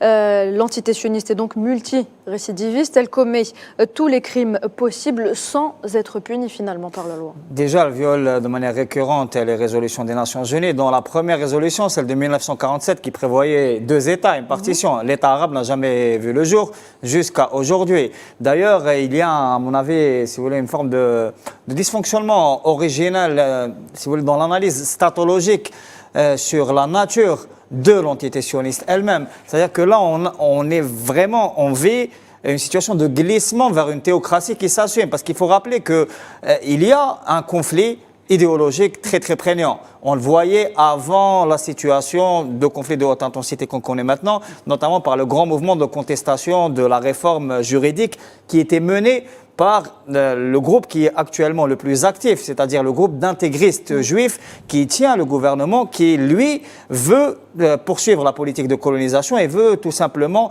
par suprémacisme, par idéologie raciste, carrément éliminer la présence arabe, musulmane et chrétienne. Et ça, on le voit depuis notamment 2016, depuis la fameuse loi sur la judéisation, ce qui a fait mériter à l'entité sioniste, si vous voulez, le caractère de régime d'apartheid ouvertement, ce qui est dit par toutes les ONG internationales depuis déjà 7-8 ans. C'est complètement entériné. Et cette polarisation, cette confrontation, c'est ce qui explique aussi le refus, par exemple, des trêves humanitaires. C'est-à-dire que l'échec subi dans l'offensive, le fait qu'il n'y ait pas eu de résultat politique ni militaire qui soit atteint, risque de se faire ressentir, si vous voulez, en contre-coup politique qui serait très gravissime parce qu'il y a vraiment une situation de polarisation et de confrontation. Je rappelle que, par exemple, les colons sont pour la plupart des colons d'extrême droite très, très intégristes et qui sont organisés actuellement en milices armées qui massacrent des Palestiniens en Cisjordanie occupée, ce qui est dénoncé, y compris par les alliés les plus proches. Le Parti démocrate américain, notamment, il y a eu même une crise très profonde entre l'administration Biden et le gouvernement Netanyahou, et aussi par une forme d'opposition. Même Yair Lapid, l'ancien Premier ministre, alors on dira que c'est de l'opportunisme politique peut-être, mais lui aussi a déclaré que l'expansion de la colonisation était un danger et que ça devait cesser. Et ça vient aussi en écho à la polémique la plus importante qui est celle que, parce que l'ancienne division Ashkénaze, séfarade, etc., à mon avis, elle n'existe plus. Il y a vraiment un glissement vers une théocratie qui est ouverte et qui aspire à concrétiser un projet, si vous voulez, qui est un projet eschatologique, celui du Grand Israël. D'ailleurs, ils ont cité à plusieurs reprises des textes bibliques pour justifier, y compris par exemple une offensive où il y a eu un conflit entre les militaires et les politiques sur Rafah, où le plan n'a pas vraiment été explicité parce que les risques sont trop gros, notamment le risque de confrontation directe avec l'Égypte, mais justement l'aile intégriste, elle, vise à conquérir y compris le Sinaï égyptien, voire l'Euphrate aussi irakien et syrien. Et à mon avis, c'est vraiment quelque chose à prendre en compte parce qu'en contrepartie, on a le même débat aux États-Unis. Et il faut rappeler que les néoconservateurs, les républicains sont très fanatiquement en soutien à l'extrême droite sioniste. Et cet élément est très important à prendre en ligne de compte parce que, à mon avis, c'est ce qui va entraîner, c'est ce qui entraîne déjà des velléités d'escalade dans la région, voire bien au-delà. Très bien, merci Sofiane Baroudi. Alors messieurs, cette riposte de l'Iran intervient donc, on le disait, après plusieurs mois de génocide sur Gaza, un génocide qui a fait plus de 34 000 morts, lâchement donc assassiné. L'entité sioniste poursuit ses crimes de guerre malgré les nombreux appels à un cessez-le-feu et un isolement diplomatique de plus en plus important et surtout sans avoir atteint aucun objectif affiché. Et le ministre algérien des Affaires étrangères, Ahmed Attaf, a d'ailleurs reçu le premier ministre des Affaires étrangères et des expatriés de Palestine, Mohamed Mustafa, le chef de la diplomatie algérienne, déclare que les multiples provocations de l'entité sioniste dans la région sont une façon de détourner l'attention sur le génocide perpétré par l'armée de l'occupation à Gaza. Je vous propose de l'écouter, on en parle juste après. وحتى التصعيدات والاستفزازات التي يذكيها حاليا الاحتلال.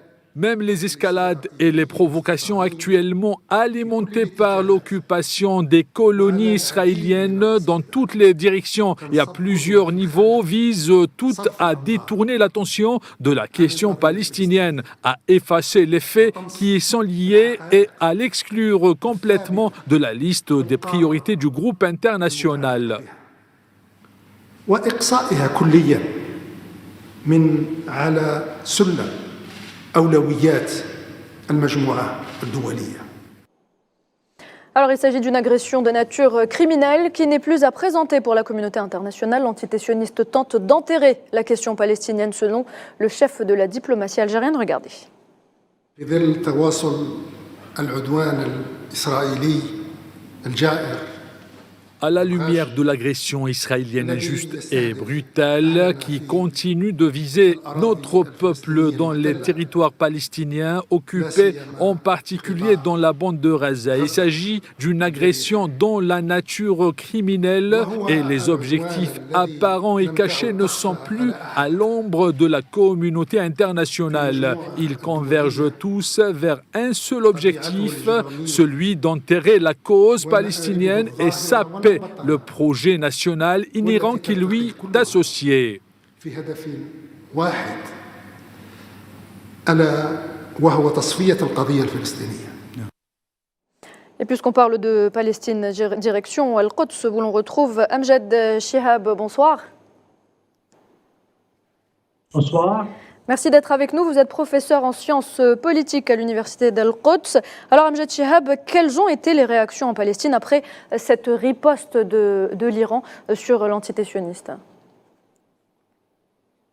Oui, on a vécu toute la soirée, on regardait dans le ciel les missiles envoyés par l'Iran. Et c'était la première fois qu'on voit un affrontement direct entre l'Iran et la force d'occupation. Et on a entendu de cette attaque, mais on voit de cette attaque, c'est une franchise de ligne rouge. On a vu ça dans les années, au début des années 90, pendant la guerre contre l'Irak, quand ça fonctionne en politique, contre la population. C'était bon. Message clair, Israël ne peut pas attaquer tout le monde sans que les États bon. Amjad Chihab, on a du mal à vous entendre. Votre connexion semble mauvaise. Je me tourne vers vous, Gamal Abina. On vient d'écouter donc les propos du chef de la diplomatie algérienne. Il évoque donc les multiples provocations de l'entité sioniste dans la région comme étant une façon de détourner l'attention donc sur le génocide qui se déroule à Gaza. Est-ce que vous rejoignez ces propos? Netanyahou cherche à faire diversion. Je pense qu'il n'y a pas que ça. Il y a effectivement cet aspect à relever. Si vous avez des problèmes de connexion au Moyen-Orient, c'est parce que les sionistes ont brouillé pas mal de moyens de communication et qu'il y a une vraie panique à bord. Donc ça explique pourquoi est-ce que vous avez eu du mal à voir la Palestine ou le Liban. Mais simplement, oui, je pense que la méthode grossière, c'est effectivement de détourner l'attention pour faire un conflit plus grand. Donc c'est une sorte d'écran de fumée, de telle sorte qu'on puisse massacrer en douce à Gaza. Le problème, c'est que ça fait 6 mois qu'ils massacrent, 6 mois qu'ils ne tiennent pas de résultat, 6 mois que les objectifs de guerre ne sont pas atteints, évidemment, puisque les vaillants résistants palestiniens continuent à faire front à cette armée barbare. Et puis 6 mois, effectivement, que la population sioniste se pose des questions sur la qualité de son armée, qui est incapable de venir à bout d'une résistance de type asymétrique, donc d'une résistance guérilla, et qui aujourd'hui doit affronter une vraie armée structurée, solide, fière. Il ne faut pas oublier que les Iraniens, c'est quand même 6000 ans d'histoire, c'est les Perses, c'est pas rien. Et donc l'Iran, qui est un immense empire historique, aujourd'hui est devenu un empire régional, on le sait, qui a une influence conséquente sur les groupes de résistance, qu'on appelle l'axe de la résistance. Et c'est vrai que le fait de détourner l'attention, ce serait à la fois une pierre de coups, de pousser l'Amérique à rentrer en conflit, d'attaquer l'Iran. Ça fait quand même 35 ans que les sionistes supplient les Américains, alors qu'ils ne contrôlent rien. Ils supplient les Américains de rentrer en guerre contre l'Iran au motif que, soi-disant, dans 6 mois, ils auraient la bombe atomique. Ça fait 35 ans. C'est pas d'hier. 35 ans qu'ils annoncent que l'Iran aura la bombe atomique, parce que depuis la fin de la guerre Iran-Irak, les sionistes sont vraiment très, très embêtés. Ils auraient aimé que cette guerre soit éternelle.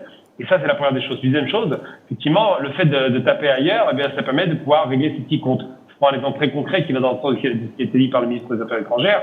Quand on tape sur Gaza, pendant ce temps-là, les barbares colons assassinent en Cisjordanie. Tout le monde se rend compte qu'il y a un grand massacre à Gaza. Alors les chiffres qui sont donnés du Hamas sont largement sous-évalués, parce qu'il y a au moins 15 000 morts sous les décombres. On est à peu près à 100 000 blessés et morts du côté palestinien.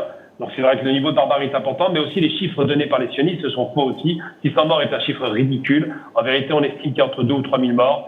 Ils sont obligés de recruter maintenant parmi les radicaux religieux qui refusent de faire l'armée.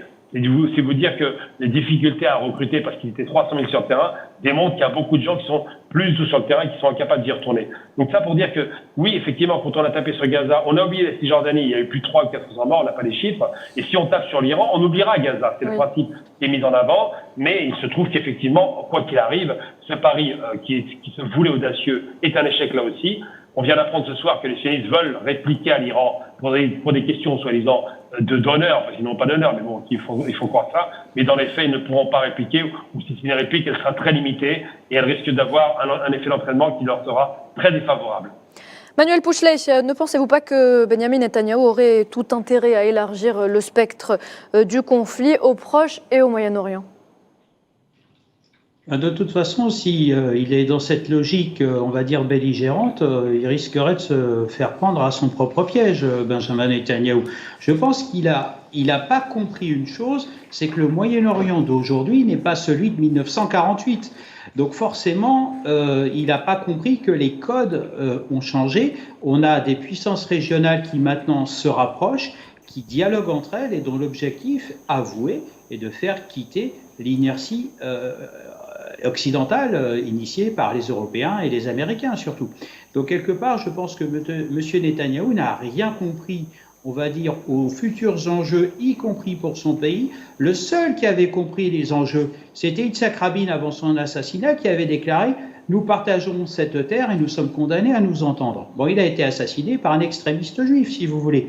Donc maintenant, je pense que M. Netanyahou ne se rend pas bien compte du journal de marche des opérations dans lequel il va engager son pays, avec des conséquences militaires, certes, mais aussi économiques. Je pense que de par sa faute, le Moyen-Orient, mais surtout l'Occident ou ses alliés, vont subir également sur leur propre sol. D'ailleurs, on l'a vu en France avec des agressions, on va dire, antisémites, qui sont une réponse. Figurez-vous que dans les armées, y compris sur la sécurité nationale du territoire français, on sait les échos du conflit au Moyen-Orient sur notre sécurité. Et ça, c'est quelque chose que le gouvernement a pris en compte. Monsieur Netanyahou, si vous voulez, il me fait penser à Monsieur Clémenceau en 1917. Politique intérieure, je fais la guerre. Politique extérieure, je fais la guerre. Bref, il avait repris cet anaphore pour dire que tout, pour budget également de l'État, je fais la guerre. Je pense que malheureusement, Monsieur Netanyahou a fait une grave erreur aussi, alors que le ministre, iranien des Affaires étrangères s'est rendu à Oman. Oman a toujours été un canal fiable et sûr pour la résolution de crise au Moyen-Orient. Et je trouve dommage que M. Netanyahou ne se soit pas déplacé. Je vous ferai remarquer une chose, depuis 1948, y compris avec les résolutions de l'ONU, Israël a toujours le même discours. Nous n'acceptons pas ces résolutions puisque notre sécurité en dépend. Ce qui les amène, comme l'ont dit tous vos invités, à faire des exactions au nom de leur sécurité. Je pense que tôt ou tard, cela va cesser. Le nouveau Moyen-Orient qui est en train de se chercher un avenir est en train d'en dessiner les contours et je pense qu'il se fera sans M. Netanyahou. Sofiane Baroudi, vous rejoignez les propos de Manuel Pouchelet. Le nouveau Moyen-Orient se fera sans Benyamin Netanyahou. Tout comme le nouveau monde qui est en train d'émerger malgré tout ce qui a été déployé d'efforts, notamment par le camp hégémonique jusque-là pour maintenir les équilibres traditionnels. Mais c'est en train de se faire d'une manière, on va dire, c'est un peu un déterminisme historique pour reprendre un vieux concept. Après, j'aimerais aussi rebondir sur les déclarations du chef de la diplomatie algérienne. C'est-à-dire qu'il y a une stratégie pour la liquidation de la cause palestinienne depuis des décennies et qui a connu, si vous voulez, aussi un pic après justement l'assassinat d'Yitzhak Rabin, parce que l'un des objectifs notamment de l'extrême droite, mais pas seulement, aussi de beaucoup de courants sionistes, c'est d'empêcher la naissance d'un État palestinien indépendant et avec une souveraineté pleine qui soit membre de l'Organisation des Nations Unies et souverain sur les terres qui lui sont reconnues par le droit international. Ça a été une stratégie qui a été menée à travers différentes manœuvres qu'on ne peut pas toutes citer ici. Mais force est de constater que le résultat escompté n'a pas vraiment été atteint, vu qu'il y a de plus en plus d'États actuellement, après l'attaque barbare et génocidaire contre Gaza, qui demandent explicitement à ce qu'un État palestinien soit reconnu. On peut citer beaucoup d'États musulmans, d'États arabes, mais aussi d'États sud-américains et d'États européens. Ça, c'est une nouveauté, même si l'Union européenne reconnaît la solution à deux États depuis un moment.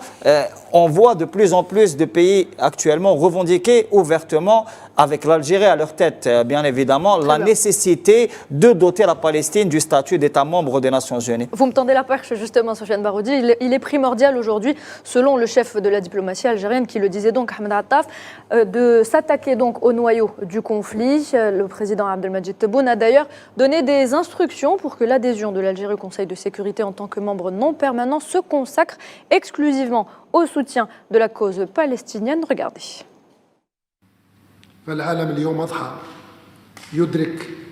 Le monde aujourd'hui est pleinement conscient de la nécessité, voire de l'inévitabilité d'attaquer le noyau du conflit en accélérant la création d'un État palestinien souverain et indépendant basé sur les frontières de 1967 avec Al-Quds comme capitale. Dans cette perspective, le président de la République Abdelmadjid Tebboune a donné des instructions de consacrer l'adhésion de l'Algérie au Conseil de sécurité de l'ONU au soutien de la cause palestinienne.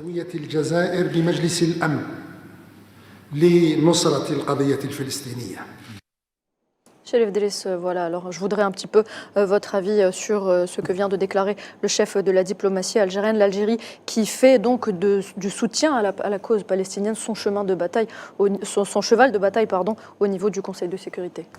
Tout à fait, c'est-à-dire que c'est une question qui est primordiale, qui est très importante. D'ailleurs, cette démarche elle est soutenue par pas mal de pays, aussi bien certains pays arabes, certains pays occidentaux. Nous citons en Europe, par exemple, l'Autriche, l'Espagne, et qui soutiennent.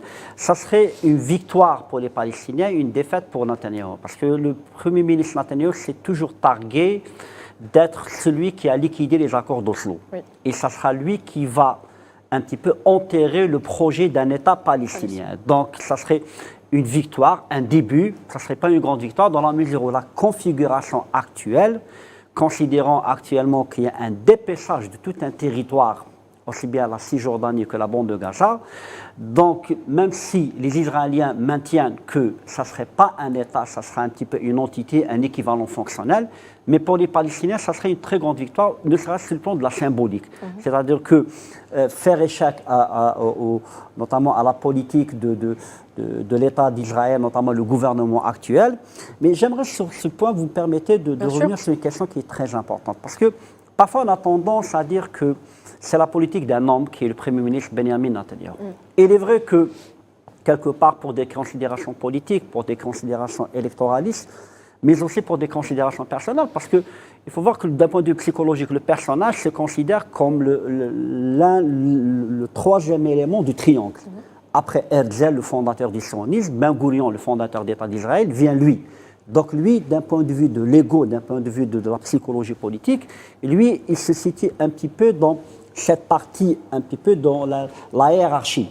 Donc, il est vrai qu'il y a cet aspect qui est très important. Il y a un petit peu un aspect messianiste dans la politique de Netanyahou, mais il n'y a pas uniquement l'aspect personnel. Parce que parfois, on a tendance à dire que si Netanyahou agit parce qu'il veut sauver sa peau. Il y a de ça, mais pas que.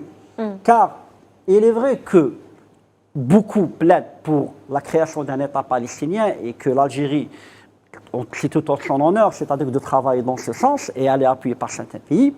Mais toujours est-il qu'à souhaiter que le départ de Netanyahou et son remplacement par quelqu'un d'autre, rien ne le garantit que son remplaçant serait moins dogmatique, moins radical et moins maximaliste que le Premier ministre Netanyahou. Oui, on n'a aucune garantie. Tout à fait. C'est-à-dire qu'il pourrait avoir quelqu'un un petit peu de moins dogmatique, un peu plus pragmatique et réaliste, mais ça ne sera pas quelqu'un qui aura une marge de manœuvre assez large comme quelqu'un de la gauche, comme cela a été le cas avec Rabin. Même Rabin ne croyait pas au fond de lui à la création d'un État palestinien. Mais est-ce qu'il serait moins dogmatique, moins messianique que Netanyahou? Là, je crois que le doute il est permis. Parce qu'il faut connaître la configuration politique au sein de l'entité israélienne. C'est que c'est toujours des gouvernements de coalition. Il n'y a pas un parti hégémonique. Il y a des partis, il y a des coalitions. Et ce que certains disent, Jérusalem, elle est aussi puissante, elle est plus puissante que Tel Aviv, la laïque. Donc les partis laïques, ce que j'appelle l'ancienne gauche laïque ou la droite laïque, ils sont en train de perdre du terrain face au sionisme judéaïsé, face à ce qu'on appelle aux orthodoxes très radicaux, pas les autres. Donc rien ne nous garantit qu'une nouvelle configuration politique sans Netanyahou accoucherait d'une politique moins agressive, moins génocidaire. Très bien, merci Chérif Deli. Soufiane Baroudi, je reviens vers vous dans quelques instants, le temps d'une petite pause.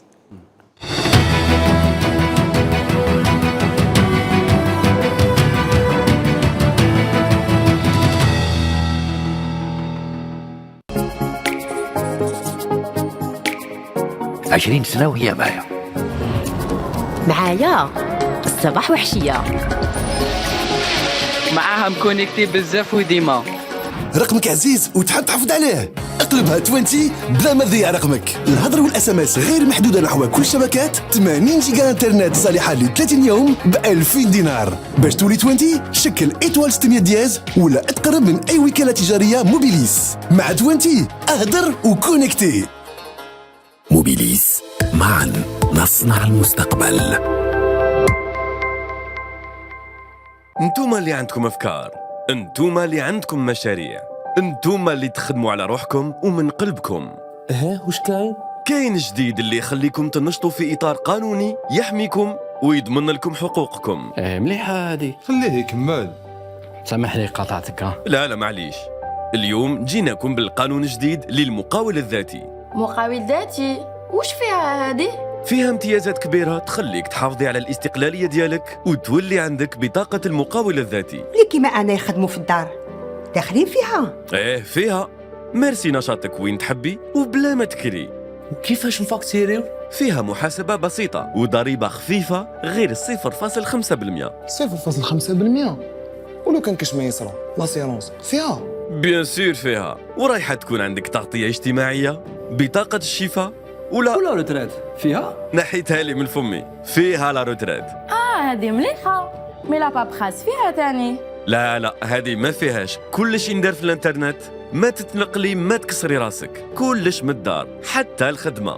ادخل اليوم على موقع الوكالة الوطنية للمقاول الذاتي www.anae.dz. خير نشاطك المناسب وسجل في 5 دقائق واحصل على بطاقتك. استفيدوا من مزايا قانون المقاول الذاتي وابنوا حياتكم على الصح.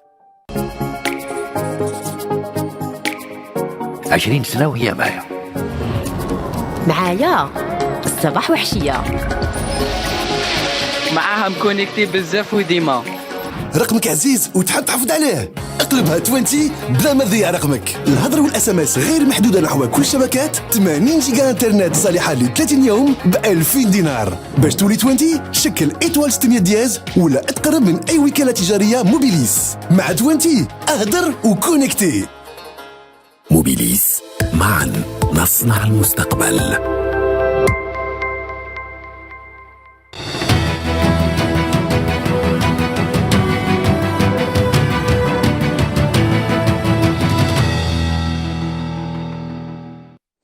Notre édition spéciale autour de la riposte iranienne se poursuit. On va parler à présent des États-Unis, éternel allié de l'entité sioniste et de Netanyahou. Et Joe Biden a une fois de plus réaffirmé son soutien à Israël tout en rappelant qu'il ne participerait à aucune offensive militaire contre l'Iran.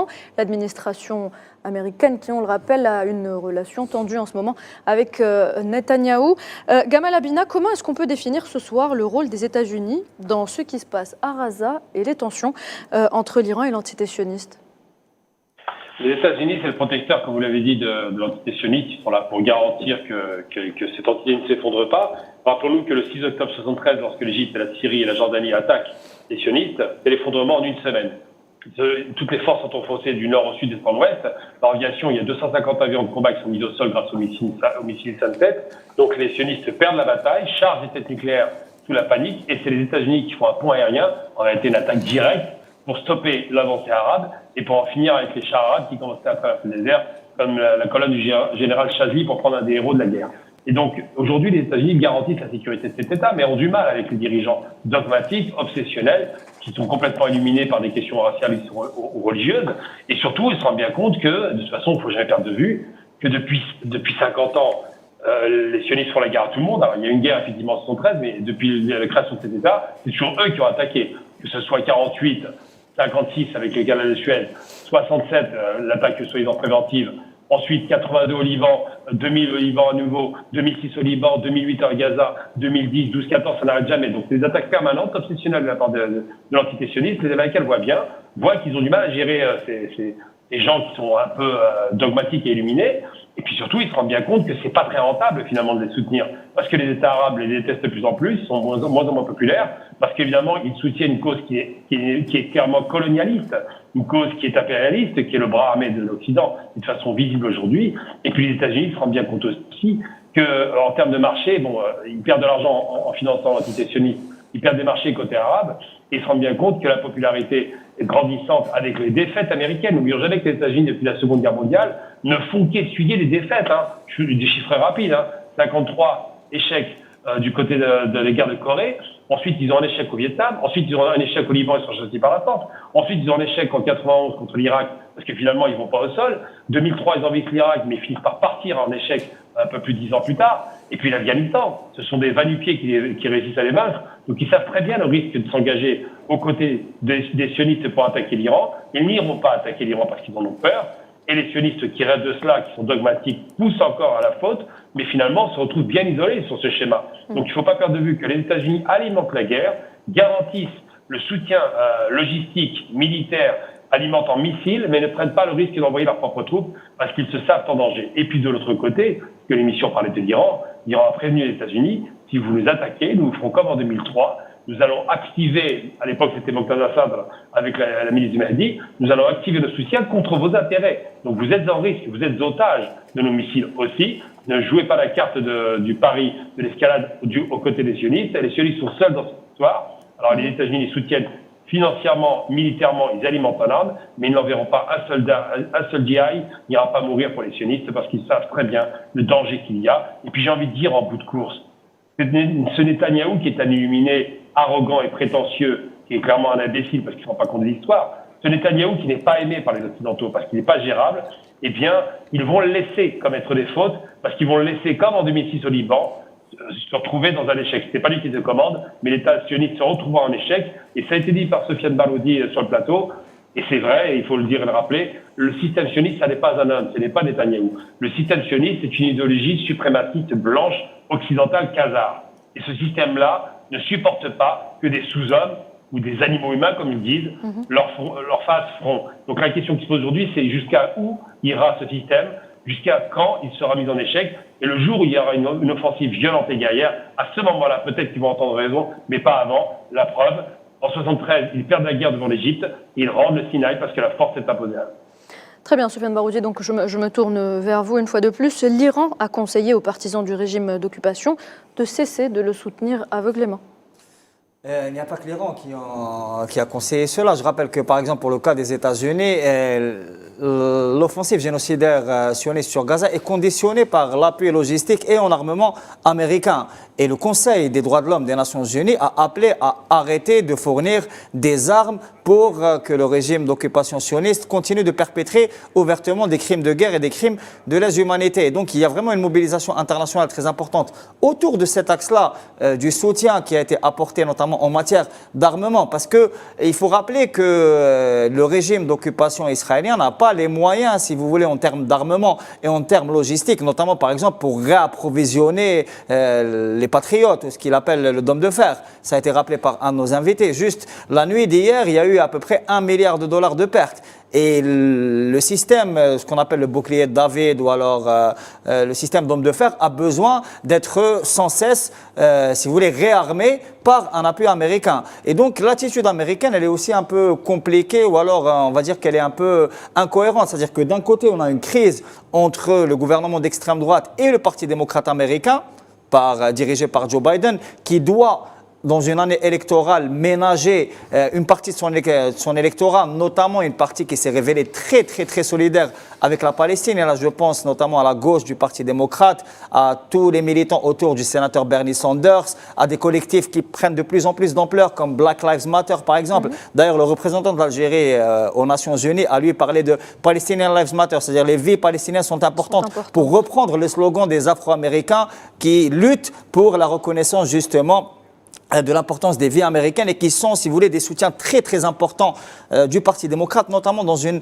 année électorale. Mais en contrepartie de ça, il y a encore, il faut le dire, un lien stratégique intrinsèque très important entre l'entité sioniste et les États-Unis, mais aussi d'autres alliés occidentaux qui continuent de fournir des armes et de la logistique. Très bien, merci Sofiane Baroudi. Je vais vous interrompre un petit instant, le temps de donner un petit peu la parole à notre invité Amjad Chihab, qu'on essaye de recontacter depuis tout à l'heure et qui semble avoir des problèmes de connexion en raison de l'entité sioniste qui brouille donc Internet et les communications dans la région. Amjad Chihab, est-ce que vous m'entendez ?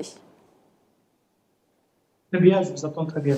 Très bien, Amjad Chihab, on était en train d'évoquer la question donc des États-Unis qui soutiennent de façon permanente l'entité sioniste. Les États-Unis qui ont fait beaucoup plus de mal au peuple palestinien finalement en raison de ce soutien. Tout à fait. Israël, c'est un projet colonial de l'Occident. C'est tout à fait.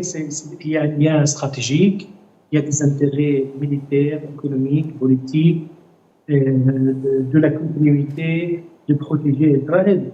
Tout ce qu'ils font, on a vu hier comment c'est passé. Il y a les Français, les Britanniques, les Américains, ils ont fait tous leurs moyens militaires Proche-Orient sur les bases militaires qui se trouvent dans les pays arabes pour stopper les missiles dirigés contre l'entité sioniste. Ils ont mis toute leur capacité pour protéger l'entité sioniste, parce que l'entité sioniste, il est considéré comme le fils de l'Occident. Il le protège parce que c'est le modèle, c'est le projet de la continuité de l'Occident pour dominer le monde arabe et diviser le monde arabe.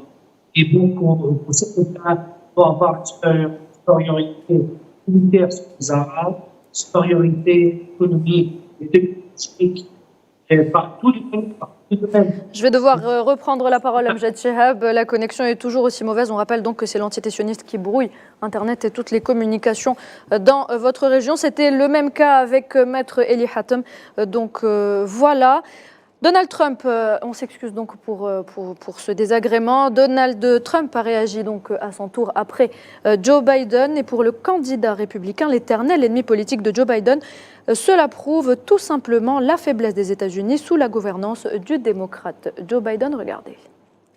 La faiblesse dont nous faisons preuve, c'est inimaginable et cela ne serait pas arrivé si nous étions au pouvoir. Vous le savez et ils le savent, tout le monde le sait. Manuel Pouchelet, je reviens vers vous. Est-ce que l'entité sioniste qui risque de perdre donc cette guerre à Gaza veut impliquer les États-Unis et embraser la région selon vous ? Moi, je pense qu'elle le cherche. Très honnêtement, elle le cherche. Mais les Américains ne vont pas se faire avoir. Parce que les Américains sont des gens prudents. Vous l'avez rappelé tout à l'heure, je vous rappelle que le marché de l'armement américain dans la région, rien qu'avec l'Arabie Saoudite, c'est 1000 milliards de dollars de dépenses en faveur des Américains. Donc eux, ils veulent ce qu'on appelle un retour sur investissement. Je vous ferai remarquer aussi que les Américains ont investi et occupent actuellement une base militaire à proximité de Beyrouth. Donc autant vous dire qu'ils sont aux portes d'Israël. Au niveau présence, ils ont un groupe aéronaval en Méditerranée, dans l'océan Indien. Donc autant vous dire qu'ils sont très précautionneux de la situation. Les Américains ne s'engageront pas. Pourquoi ? Puisque je rappelle que nous avons aussi, nous ne l'avons pas encore mentionné ce soir dans ce débat, il y a également l'échéance du calendrier électoral qui s'invite dans l'équation, si vous voulez.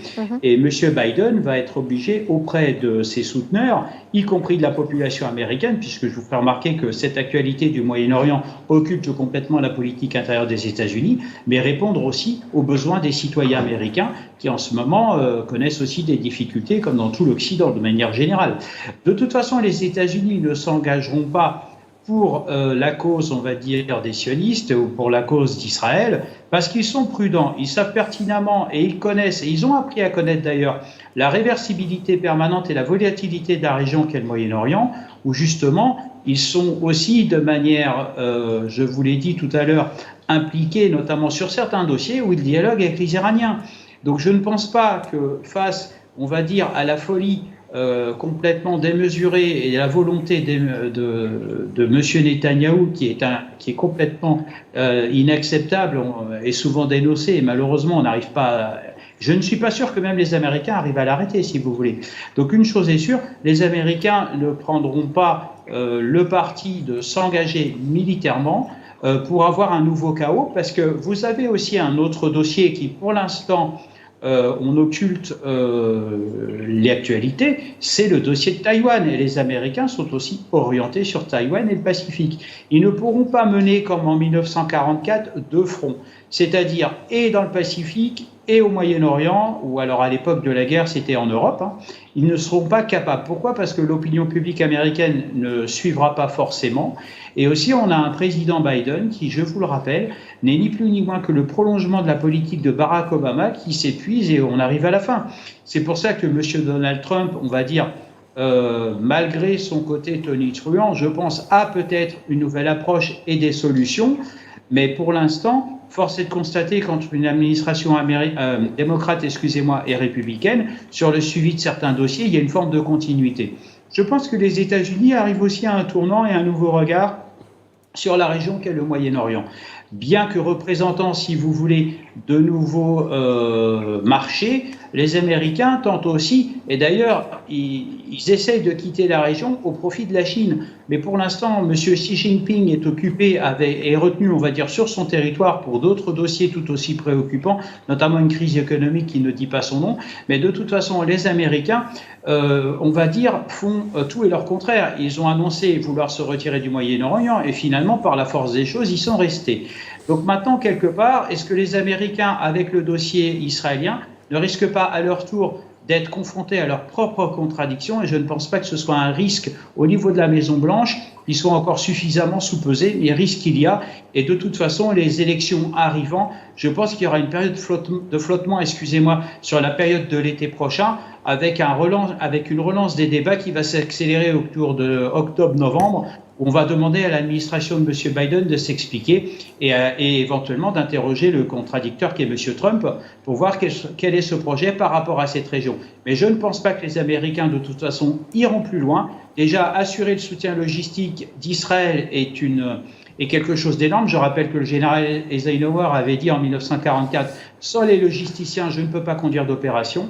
Pour l'instant, il y a le soutien américain. Le jour où celui-ci va cesser ou s'il s'interrompt, je pense que les jours de M. Netanyahou et d'Israël seront comptés.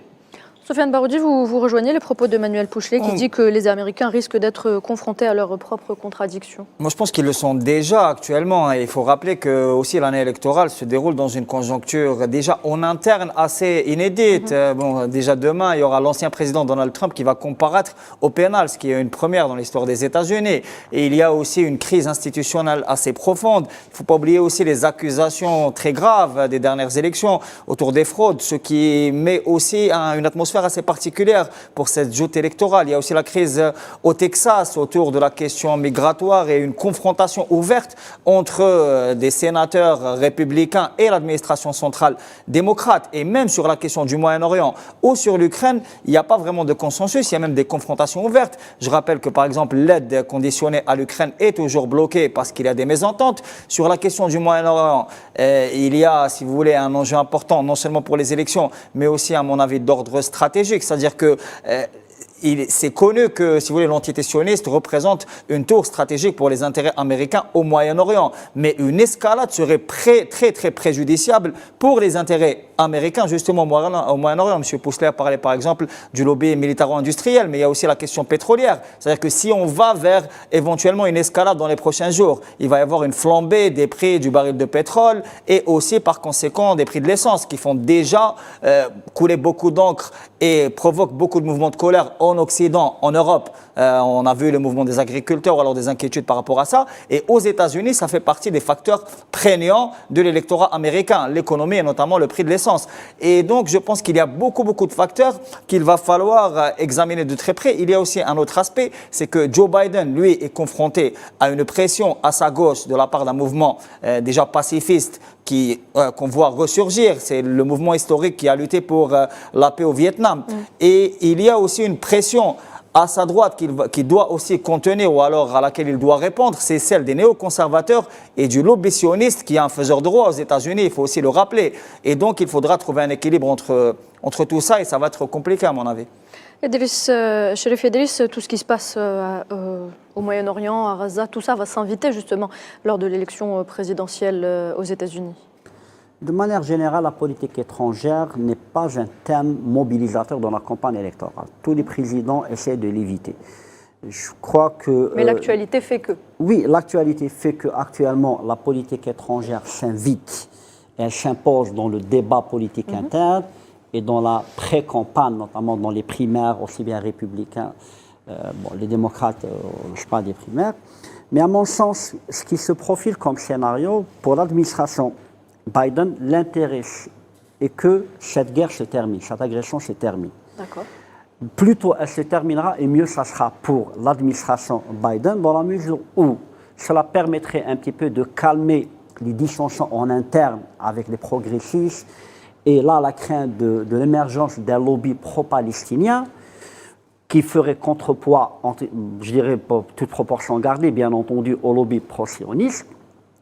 Et deuxième élément, de faire en sorte que la situation dans la région au Moyen-Orient s'apaise un petit peu.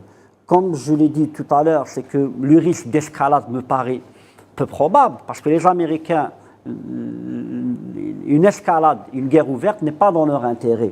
Cela porterait un préjudice à leurs intérêts, aux intérêts de leurs alliés, et même aura des répercussions au niveau de la politique intérieure. Des répercussions dans la déclinaison, l'une des déclinaisons, je dirais, les plus importantes, c'est que la question du Moyen-Orient, la politique étrangère, devient un enjeu électoral majeur. Et sur ce terrain, le président Biden risque de le perdre. Dans la mesure où une agression sur Gaza, un soutien inconditionnel à Israël pourrait coûter plus cher électoralement parlant et politiquement parlant.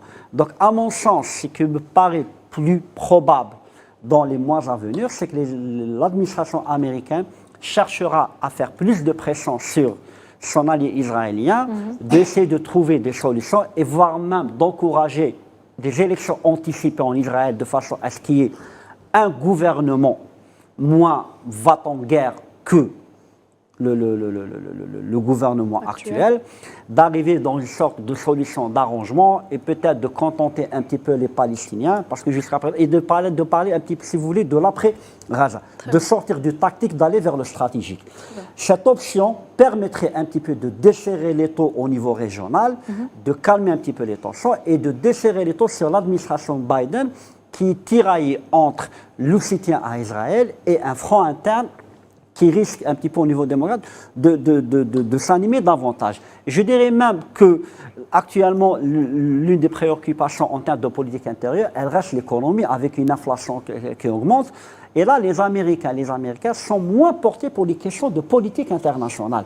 Donc la question économique va s'inviter dans le débat et l'administration Biden, à mon sens, bien sûr, il y a toujours on pourrait toujours, au risque de me tromper, fera en sorte que la question du Moyen-Orient, la politique étrangère ne s'invitera pas. Parce que si cela venait à se produire, cela donnerait du grain à moudre à son rival, le candidat républicain, qui est en train dans une surenchère vers le soutien d'Israël. Et même, ils vont sortir la question iranienne, la faiblesse de l'administration Biden de faire des concessions par rapport à l'Iran, de revenir à l'accord nucléaire alors que lui a carrément la gelé. Et même d'aller vers le soutien d'Israël. Donc, à mon sens, ce qui risque de se produire, c'est que l'administration Biden, les pressions américaines sur le rallye Israël vont aller en s'accélérant. On ne sait pas quelles seraient les formes d'Israël. Peut-être même d'encourager vers des élections anticipées la venue d'un nouveau gouvernement qui pourrait aller vers des négociations et lesquelles négociations aboutiraient à une accalmie, je dirais, à une accalmie temporaire, le temps un petit peu de contenter, si vous voulez, de restaurer un petit peu les choses dans la région, de calmer un petit peu certains alliés, de calmer l'Iran, même aussi sur le plan interne, et de faire passer les élections de novembre qui arrivent. Gamal Abina, je reviens vers vous avant de clore donc cette émission. Alors finalement, à croire les propos de M. Cherif Delis, tout le monde aurait intérêt à ce que cette guerre à Gaza se termine, mais finalement personne ne fait rien pour que ça s'arrête, pour qu'il y ait un cessez-le-feu durable. Je suis pas sûr que tout le monde ait intérêt à ce qu'elle se termine, parce que d'abord, ça arrange Trump de montrer que Biden n'est pas à la hauteur. Ensuite, il ne faut jamais perdre de vue que la politique internationale a toujours été un véritable problème pour les présidents américains. On se souvient de Roosevelt qui était embourbé dans l'idée qu'il fallait être non-interventionniste dans les guerres en Europe, donc il a fait sa campagne là-dessus. On se souvient aussi de la guerre de Vietnam qui a coûté la place à un président américain. On se souvient de Carter qui a été mis dans l'échec parce qu'il y a eu l'affaire des otages en Iran, encore une fois le Moyen-Orient. À chaque fois, le Moyen-Orient s'invite dans les débats, tout comme la guerre du Golfe en 91. À chaque fois, on a ce Moyen-Orient qui est toujours présent, qui est toujours, indépendamment d'autres guerres dans le reste du monde, mais quand même qui est toujours un abcès de tension. Et Trump, qui est un homme qui a compris la faiblesse de Biden, va jouer de cela. Et il va dire quoi? Il va dire simplement que l'Amérique est en danger, mais Trump est un homme d'affaires.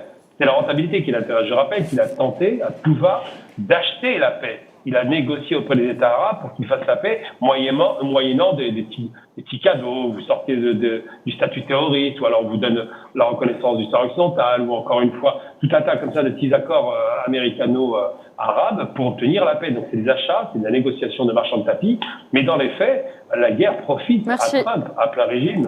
Et c'est le problème de Biden. Biden est en difficulté. Puis juste pour finir, mon propos très important, n'oubliez pas qu'il y a deux tensions. Il y a la Russie avec le gaz qui coûte très cher aujourd'hui. Si le pétrole explose, ça va mettre à genoux l'économie mondiale et les Américains le savent. Très bien, merci Gamal Abina. Manuel Pouchelet, je me tourne vers vous. Le mot de la fin sera pour vous très rapidement. Alors ce soir, l'Iran a offert un message clair à l'entité sioniste et aux États-Unis. Oui, tout à fait. Et puis moi, pour conclure, je vais utiliser ce proverbe perse: ce qui est passé a fui, ce que tu espères est absent et le présent t'appartient. Et puis il y a un proverbe arabe également qui peut aussi synthétiser la situation avec tous nos échanges que nous avons eus ce soir: un beau parleur n'aime pas en trouver un autre.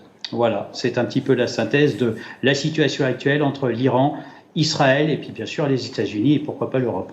Très bien, merci Manuel Pouchelet pour vos nombreux proverbes et citations donc, que vous nous donnez à chaque fois dans nos émissions.